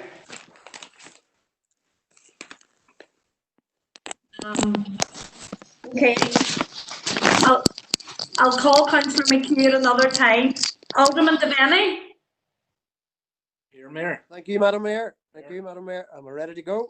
Hold on. I think we've got Councillor McHugh. Apologies. Apologies Yeah, for that. I was having technical difficulties here. Councillor McHugh. Just like to say Gora Meogat to Eamon for bringing this motion, and I would also like to just take the opportunity, I think at this particular time, to pay tribute to the care homes and indeed the care home workers and their staff who have been delivering what has been a vital service both prior to this pandemic and indeed during it. From a party perspective, it'll come as no surprise to people that Sinn Féin support this motion, and we have always advocated an island-wide single health service free at the point of entry, and taking the care homes under that wing would be something that we would aspire to. I'm just reminded of the time when Michelle Neal was the health minister. She did explore taking care homes under the wing of the NHS with officials at the time, and she also delivered, I think it was called the Power to the People report, and that made various recommendations around the reform of adult social care. But as I say, that was during her time, and for whatever reason, probably I would say finances or other priorities, it wasn't her time. But we do support Eamon's proposal. I think, Mayor, that's essentially all I would have to say on it. And from a Sinn Féin perspective, we support Eamon's motion. Thank you, Mayor. Thank you, Councillor McHugh. Alderman Devaney. Thank you, Madam Mayor, for allowing me in. And first of all, just can I say thank you to all the care home staff who are delivering a great job during the COVID-19. I just want to also make note, Madam Mayor, and I've spoken this before, when we talk about care homes, there are quite a number of private care homes or group-owned homes out there that are delivering a very, very high-quality service. And look, we all know the issues, and we've debated the issues of those who are not carrying out that quality service. And I mean, the local one we have is Owen Moore, and that has been very much detailed and discussed about the feelings there. But, you know, as I look across the issue here, and we look, Councillor McCann's calling for care homes and domiciliary care service to be pulled in under the NHS. I believe at the minute, you know, we have well documented in our previous meetings over quite a number of years, for a decade or more here, the serious pressures that the NHS is in.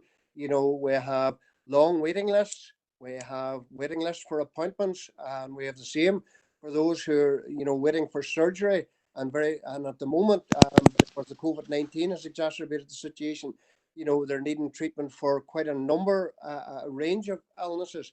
And we would see this, Madam Mayor, you know, we in the DUP could not support this motion because we do believe, as I said earlier on, we have private and other ones who are delivering a very, very high service. And we do believe this would put serious pressure on the NHS. And we've been looking at budgets for the NHS this last decade. But Madam Mayor, we won't be supporting it. Okay, thank you, Alderman Devaney. Alderman McCain. Thank you, Madam Mayor. Can everybody hear me? Okay, yeah. Yes, we can. Alderman McCain.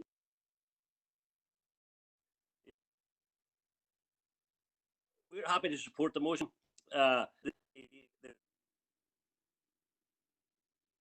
Nursing homes and the domiciliary care. A lot of these, while they provide a good level of care, working in them are fantastic and have done fantastic work. The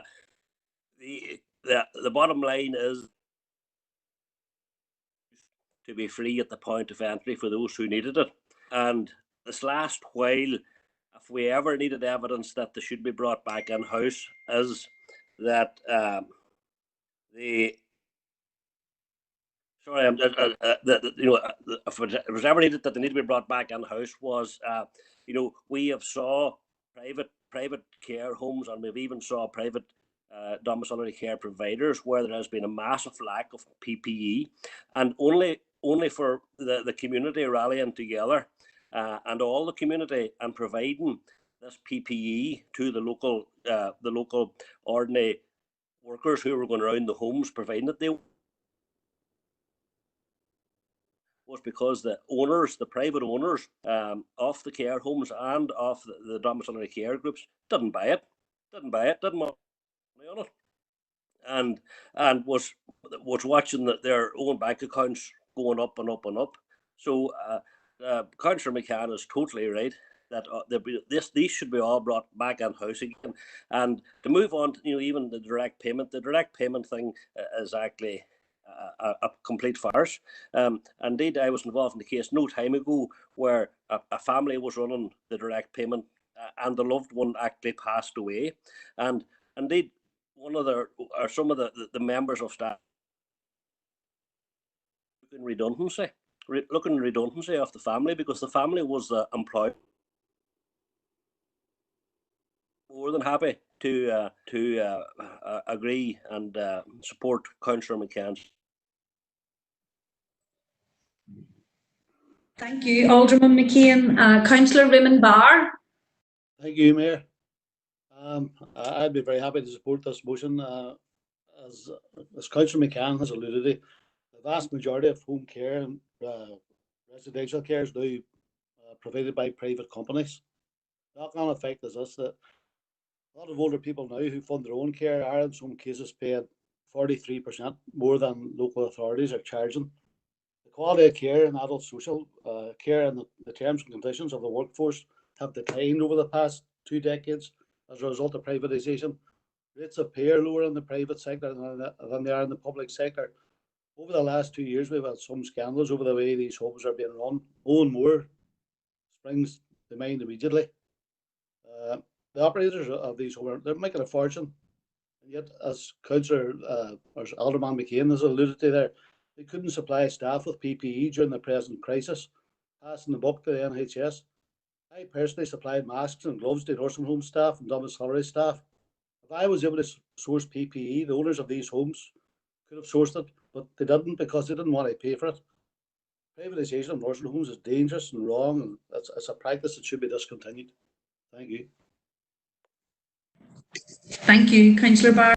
Councillor Gallagher. Thank you, Mayor. Like the previous speakers and the motion, very much agree that it should be brought back into public ownership. And I think when we talk about domiciliary care, we need to talk not only about the care homes, but the wider domiciliary care services and community care in our communities. And during this period of COVID, we've very much seen a lot of issues come to the fore. Staff are very underpaid, and they're given impossible workloads, particularly where they have to travel far and wide to do home visits. They get very little benefits, little to no mileage, despite having to use their own cars. And we've seen them very badly exposed during this pandemic. The care homes didn't have PPE, workers didn't have PPE. And again, like Councillor Barr, I was around the homes and the care workers with PPE gear that I managed to attain. I was given it out, and what really shocked me was that some of these care workers were threatened with dismissal for trying to protect themselves. Very early on in this, when this pandemic was on, anxiety levels were like through the roof, and staff, and I found and engaged with staff and found them very, very frightened, because they're low waged. They've no other jobs to get. They wanted to keep their jobs, but they wanted to protect their lives, and their employer wasn't allowing them to do that. And that's because they were putting profit before their own workers, and it shouldn't be allowed to happen. So very much agree with this motion. Thank you.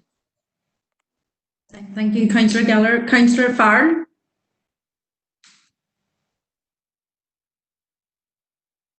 You there? Rory, can you turn your mic on, Rory? Councillor Farrell, please. Sorry, it wasn't on there. Sorry. Our party position is that the state should care for those that can't care for themselves. The NHS provides healthcare for all, and we think that should be expanded to provide free social care for all. All social care should be state funded. Residential homes should be state funded, and all domiciliary care packages should be state funded. The NHS should be an all-encompassing service that provides comprehensive care from cradle to grave. That's our position, so we're supporting the motion. It's important that our council sends out a strong message that we're a caring council, we're a compassionate council. There's some issues with the wording in the motion, but they don't detract from the aspiration of the motion.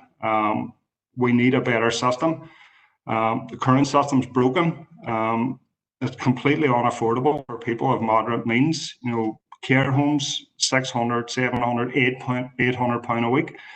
Most people are lucky to earn that during their working life. So how they can afford that when they're retired and they have no other means of support it's completely unachievable. We also think it's an absolute scandal that people have to sell their homes, homes that they've worked all their lives for, whilst paying tax, whilst paying national insurance, just to fund care in their elder years. It is broken. It needs fixed. So I wouldn't be one to support a Tory manifesto pledge, but a blonde-haired Prime Minister that's spent the last week making excuses for a guy that's devised a groundbreaking eye test said before the election that he was going to fix the financial crisis in social care. He hasn't done that, but I hope he does it soon. So this is an important issue. It's probably not ideal that we discuss it in this forum, but it needs further debate and discussion, and I look forward to speaking further on that, on health and communities, when we get back in the chamber. Thank you. Thank you, Councillor. Councillor Donnelly. Good, Chair. Chair, I'd just like to endorse some of the comments from the previous speakers there. During this whole episode that we're currently going through, I myself, like Councillor Barr and Councillor Gallagher, have had a reason to speak to a large number of care workers, both in homes and domiciliary care. And what I have found is exactly what Councillor Barr and Councillor Gallagher have found, that these people, the job that they're doing and the circumstances, the present circumstances, are some of the bravest people that are out there, and the conditions in that they're doing them in, is dubious, to say the least. And again, we were supplying the PPE gear, hand sanitizer, face masks, and even down the fuel vouchers for some of these people to travel around. In a recent report about care homes in the 6 counties and in Great Britain, it found out that there is up to £1.5 billion a year in profits. And it also found out that a lot of these profits went to firms that were owned or backed by hedge funds. And some of these are based in tax havens. So when one of the previous speakers said about this will put pressure on the health service, I'm just not too sure about that. That to me is not true. So I'm happy to support the motion, and I'd like to thank Councillor McCann for bringing it here today. Thank you, Councillor Donnelly. Councillor Ferguson. Thank you, Mayor, and thank you, Councillor McCann, for bringing this motion.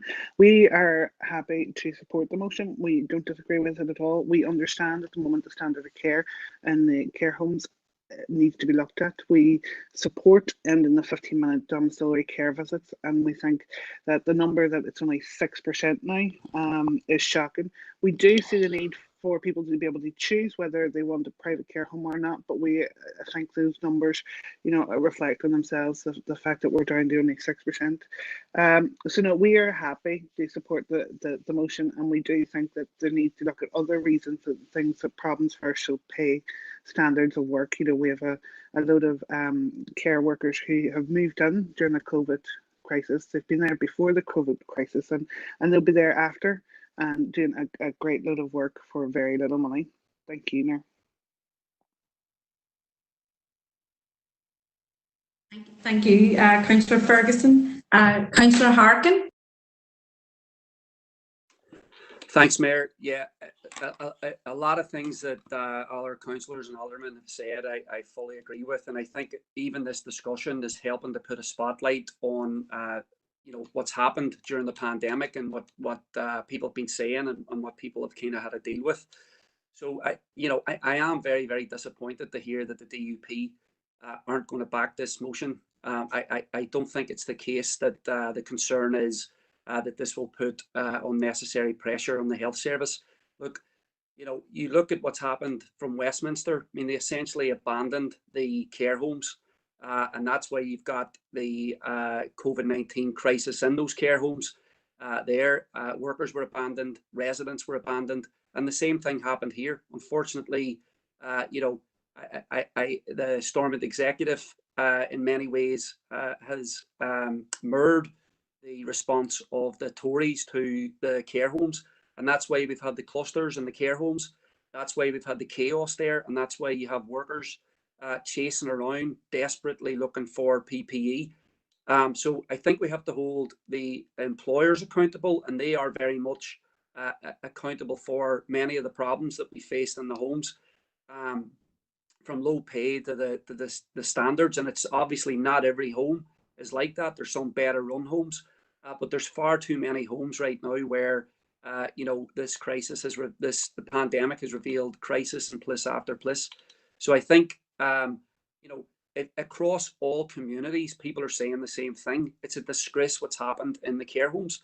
The low pay, the lack of testing, the lack of contact tracing, the way residents were moved into care homes without being tested, the lack of ring fencing to keep people safe.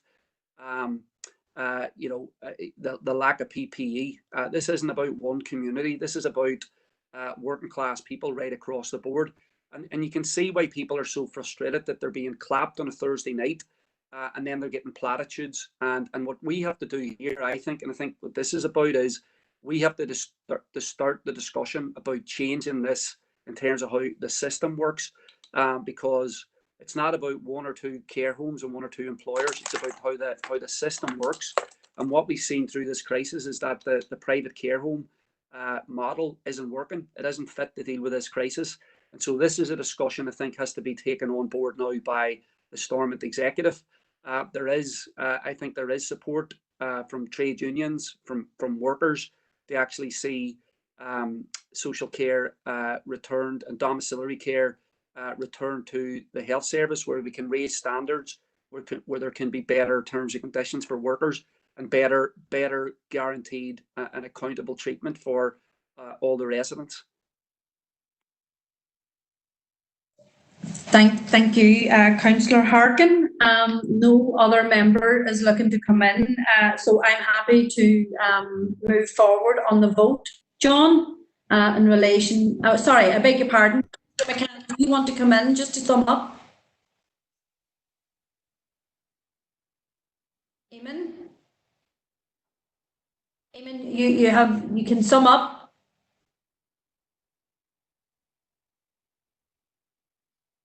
I think Eamon's having difficulties with the. Eamon, do you want to sum up? We've just concluded on the comments on the motion. No, he must be having some technical difficulties there. Okay, members. John. Okay, thank you, Mayor. Yes. For, against, or abstain, members. Alderman Breslin. Against. Alderman Devaney. Against. Alderman Guy. For. Alderman Berrigan. Again. Alderman McClintock. Against. Alderman McCready. You there, Alderman McCready? Alderman McCain. For. Alderman Ramsey. Alderman Walk.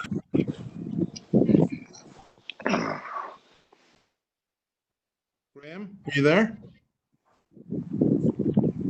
Yes, John. Against. Councillor Jason Barr. Hello. Jason. No. Raymond Barr. For. Councillor John Boyle. For.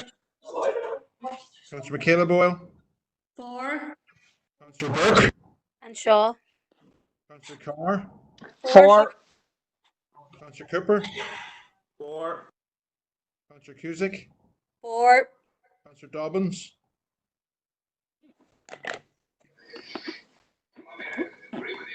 Dobbins, Angela, are you there?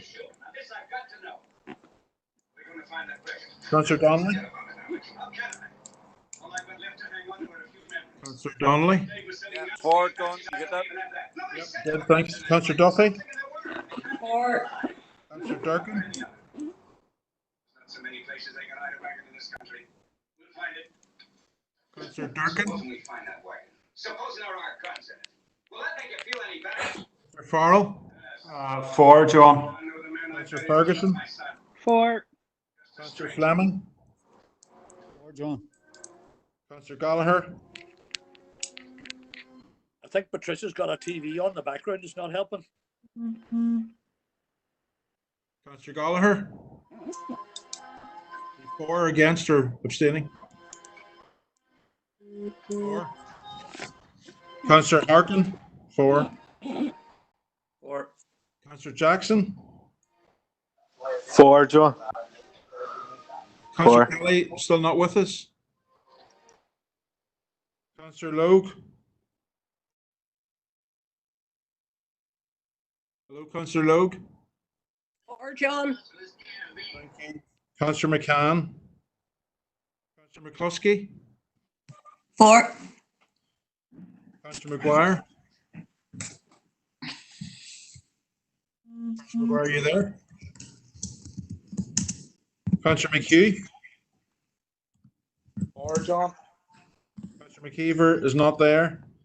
Councillor McKinney, are you there? For John. Thank you. Councillor Mellon.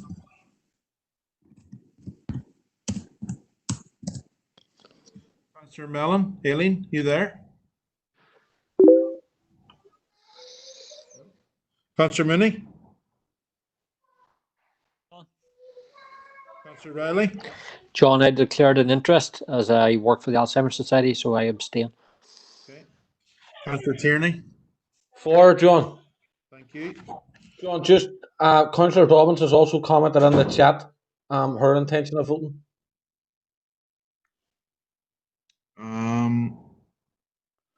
Yeah, see that. Thank you. 1, 2. Sorry, John. John, sorry, I wasn't too sure whether you could hear me or not. There was a lot of background noise there. It's Angela here, so I'm for. Yes, I got your vote there. Thank you. John, it's Mary. Can I vote for too, please? Yes. Sorry about that. Thank you. Okay. Anybody else before I count members? Okay. 1, 2, 3, 4, 5, 6, 7, 8, 9, 10, 11, 12, 13, 14, 15, 16, 17.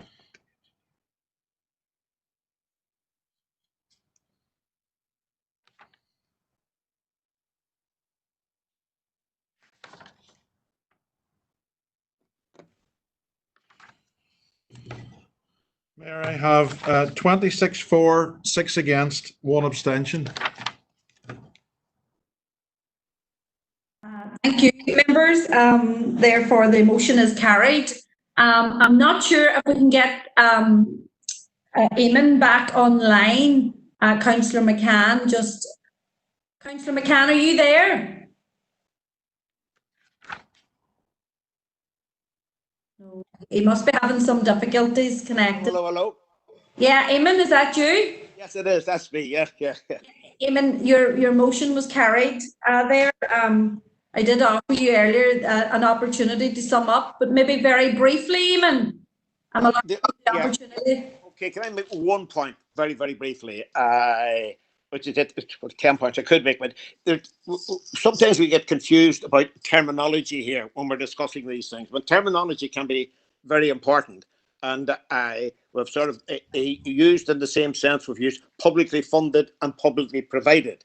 I make sort of clear that what I'm talking about is public provision, sort of as well as publicly funded, because this has been used in the past sort of as a semantic bypass, sort of in order to say, well, it's publicly funded because a private company is being paid out of the public purse.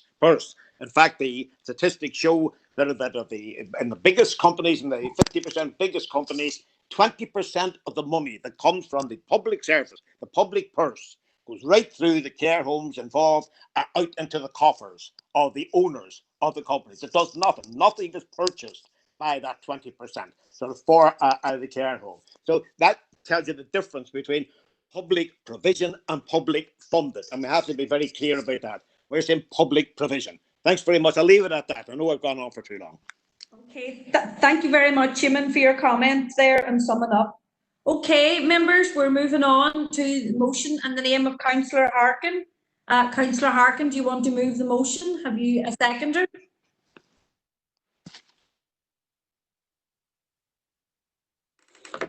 There.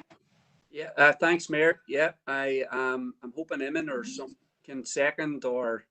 Yeah, second it. Yeah, Eamon. Yeah, good on you. Thank you, Mayor. I'm going to take the motion as read, and since I think that the pandemic has created a need for an all Ireland national health service. Having two divergent strategies to deal with the coronavirus makes absolutely no sense, and we've discussed this at length here in the council that it is it's actually dangerous for us to have two divergent strategies when we back on to Donegal, from Derry and Tyrone. And there's been discussions about the need for an integrated response that covers the whole island. And I think that the memorandum of understanding that was reached by the authorities north and south, I think goes nowhere near far enough in terms of dealing with this issue. But it does acknowledge that there needs to be an integrated response and a coordinated response.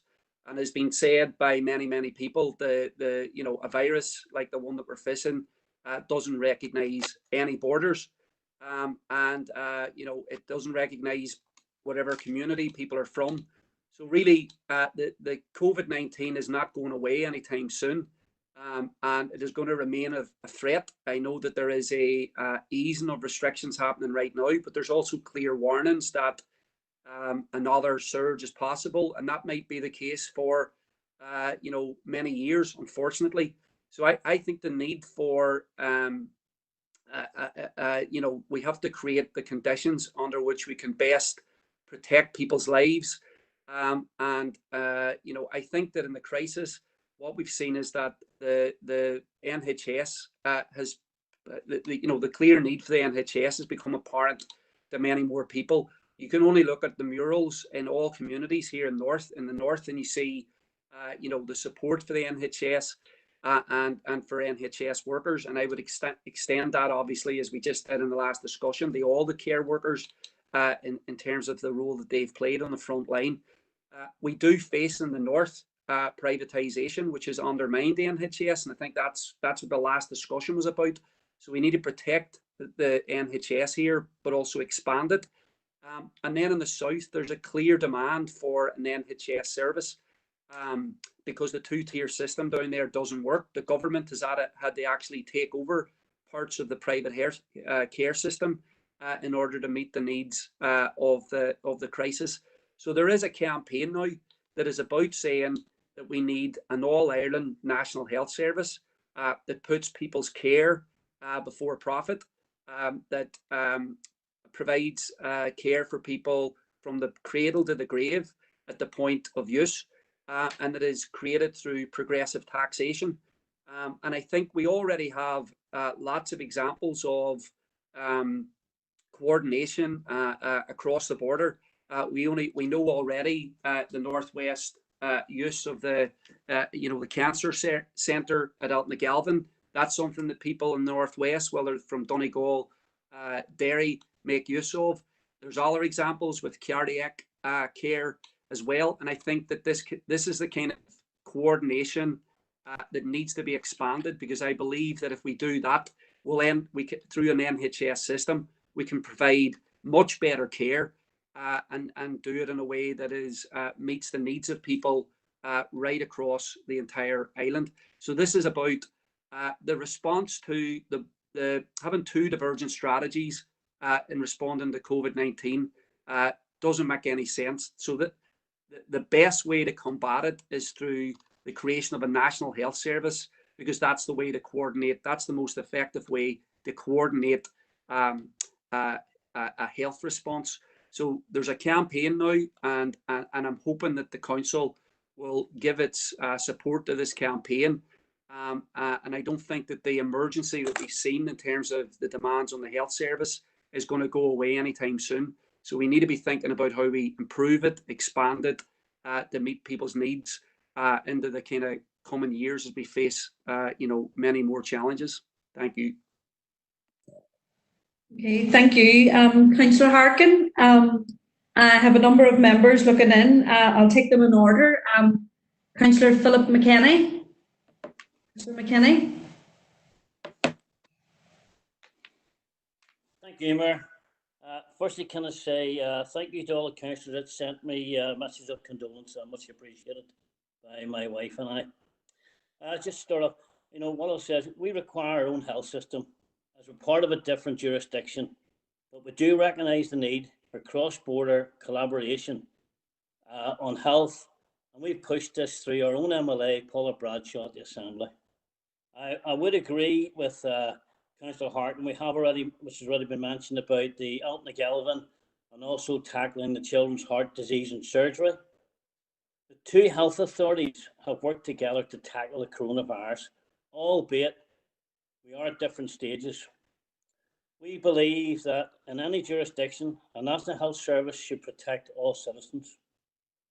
We have no issues with inviting people to council to make representation, but I would also ask who would pay for any expenses incurred, as we don't believe the council should fund such ventures. Thank you. Thank you, Councillor McKinney. Councillor Tierney. Thank you, Mayor. Can you hear me all right there?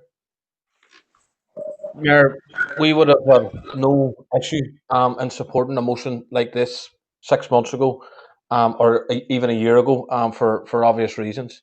I think, like Councillor Harkin and Councillor McKinney have outlined the example of the Northwest Cancer Centre at Alton Galvin, which I see as a model of best practice, funded by money from the Irish government and the executive. There's very little people that would go on to that centre and ask to be only treated by the money that either came from the executive or vice versa came from the Irish government. And I think the memorandum of understanding that is now in place in both jurisdictions is a step in the right direction towards achieving an all-island health service. I think if COVID-19 has enabled us all to see the value in an all-island healthcare system, and it's something that we should be looking at. When discussing the constitutional future of our island, healthcare is a big topic of conversation and what it might look like in a new Ireland, and can prove for many as a difficulty. As someone who aspires to live in and be part of a new Ireland, I believe that we must bring the best services that we have available on the island into that new Ireland. And many people across the north obviously value the NHS, and even more so now. The campaign for an all-island health service free at the point of delivery is growing and building momentum across the entire island. And I fully support the council invites representatives from that campaign to make a presentation to council, and I look forward to engaging with them in due course. So, Mayor, we'll be supporting the motion. Thank you. Thank you, Councillor Tierney. Alderman McClintock.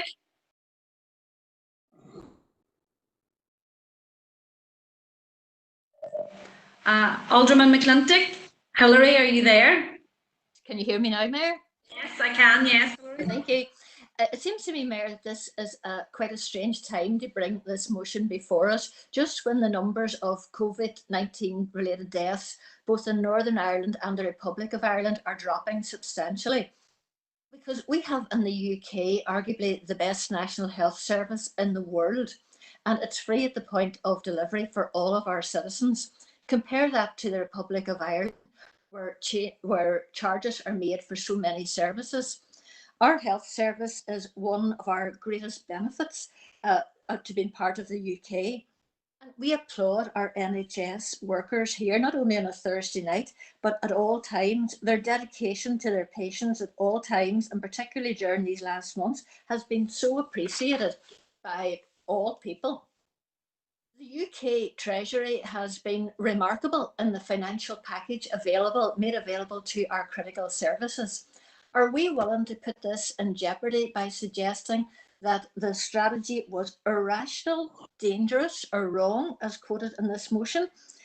Naturally, there has to be cooperation between the jurisdictions that share an island, and that cooperation already existed and has been strengthened by the Memorandum of Understanding between our chief medical officers. That cooperation is not just in terms of COVID-related issues, but has been mentioned already. It's our cancer services here in Alton Galvin. I also know of people who have gone for cancer treatment from here to Dublin. It's our paediatric heart services. Those are all part of the cooperation that exists, and the good neighbourly relationships that respect our constitutional position. But although we support the cooperation fully, we cannot support the idea of a fully integrated public health strategy. Thank you. Thank you, Alderman McClintock. Councillor Fleming. Thank you, Madam Mayor. Can you hear me? Aye. Yes, Councillor Fleming, we can hear you. Thank you, Madam Mayor, and just to acknowledge this being your last meeting. I know you get to chat to you on Monday night, but just to acknowledge how you've handled these meetings throughout the year and obviously during this particular period in time. And on behalf of Sinn Féin, Madam Mayor, I just want to once again reiterate in terms of our admiration for the heroic efforts of health care professionals and staff right across the island of Ireland, and also supported by frontline workers from many different walks of life, obviously many community volunteers as well. In relation to the actual motion, I think the pandemic really increases the rationale for as to why we should have an all-Ireland health service and an all-Ireland health strategy, free at the point of delivery. Sinn Féin has argued and campaigned for that for many, many years, both in terms of documents and in terms of lobbying, in terms of going to the voters right across the island of Ireland with that message. We do support that message. We also do acknowledge, and other people have acknowledged, the cooperation that exists and the examples have been given are very good examples. But I think that just makes the case for doing this right across the island.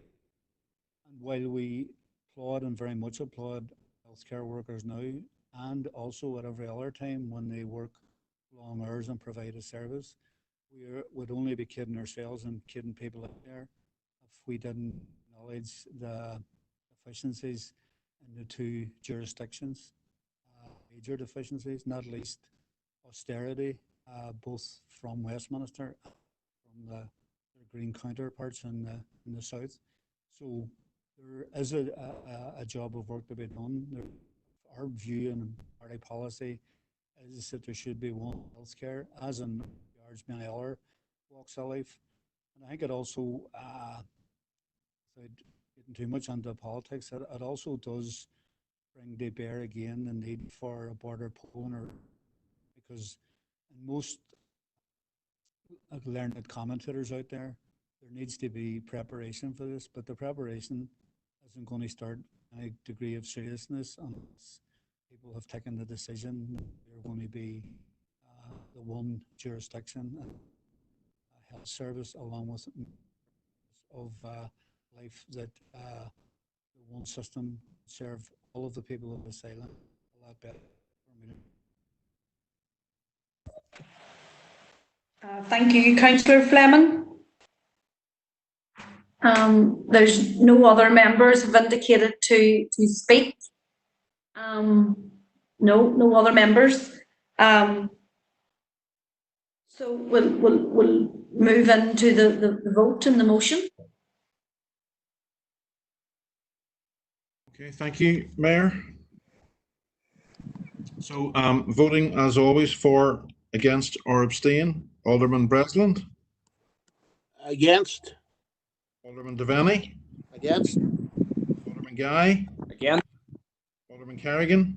Against. Alderman McClintock. Against. Alderman McCready, are you there? Against. John. Thank you. Alderman McCain. Against. Alderman Ramsey. Against. Alderman Wark. Against, John. Councillor Barr, Jason Barr. Councillor Raymond Barr. For John. Sorry, Raymond. Or John. Or. Councillor John Boyle. Or. Councillor Michaela Boyle. For John. Councillor Burke. For John. Councillor Carr. For. Councillor Cooper. For John. Councillor Cusick. For John. Councillor Dobbins. For John. Councillor Donnelly. For. Councillor Duffy. For. Councillor Durkin. For. Councillor Farrell. For. Councillor Ferguson. Abstain. Councillor Fleming. For John. Councillor Gallagher. For. Councillor Harkin. For. Councillor Jackson. For. Councillor Logue. Patricia. Councillor Logue. family. For John. Thank you. Councillor McCann? For. Councillor McCluskey has left. Councillor Maguire? Sorry. This is Mary Durkin. Anne McCluskey wrote up that she was supporting just. Yes, you have to be present when the vote calls. Mary, thank you. Councillor, sorry, did I say Councillor Maguire? You did. Are you there, Councillor Maguire? Councillor McHugh? For John. Councillor McKeever? Councillor McKinney? John, Abstain. Councillor Mellon? Aileen? Councillor Mooney? For John. Councillor Riley? For John. Councillor Tierney? For John. Thank you, members. 1, 2, 3.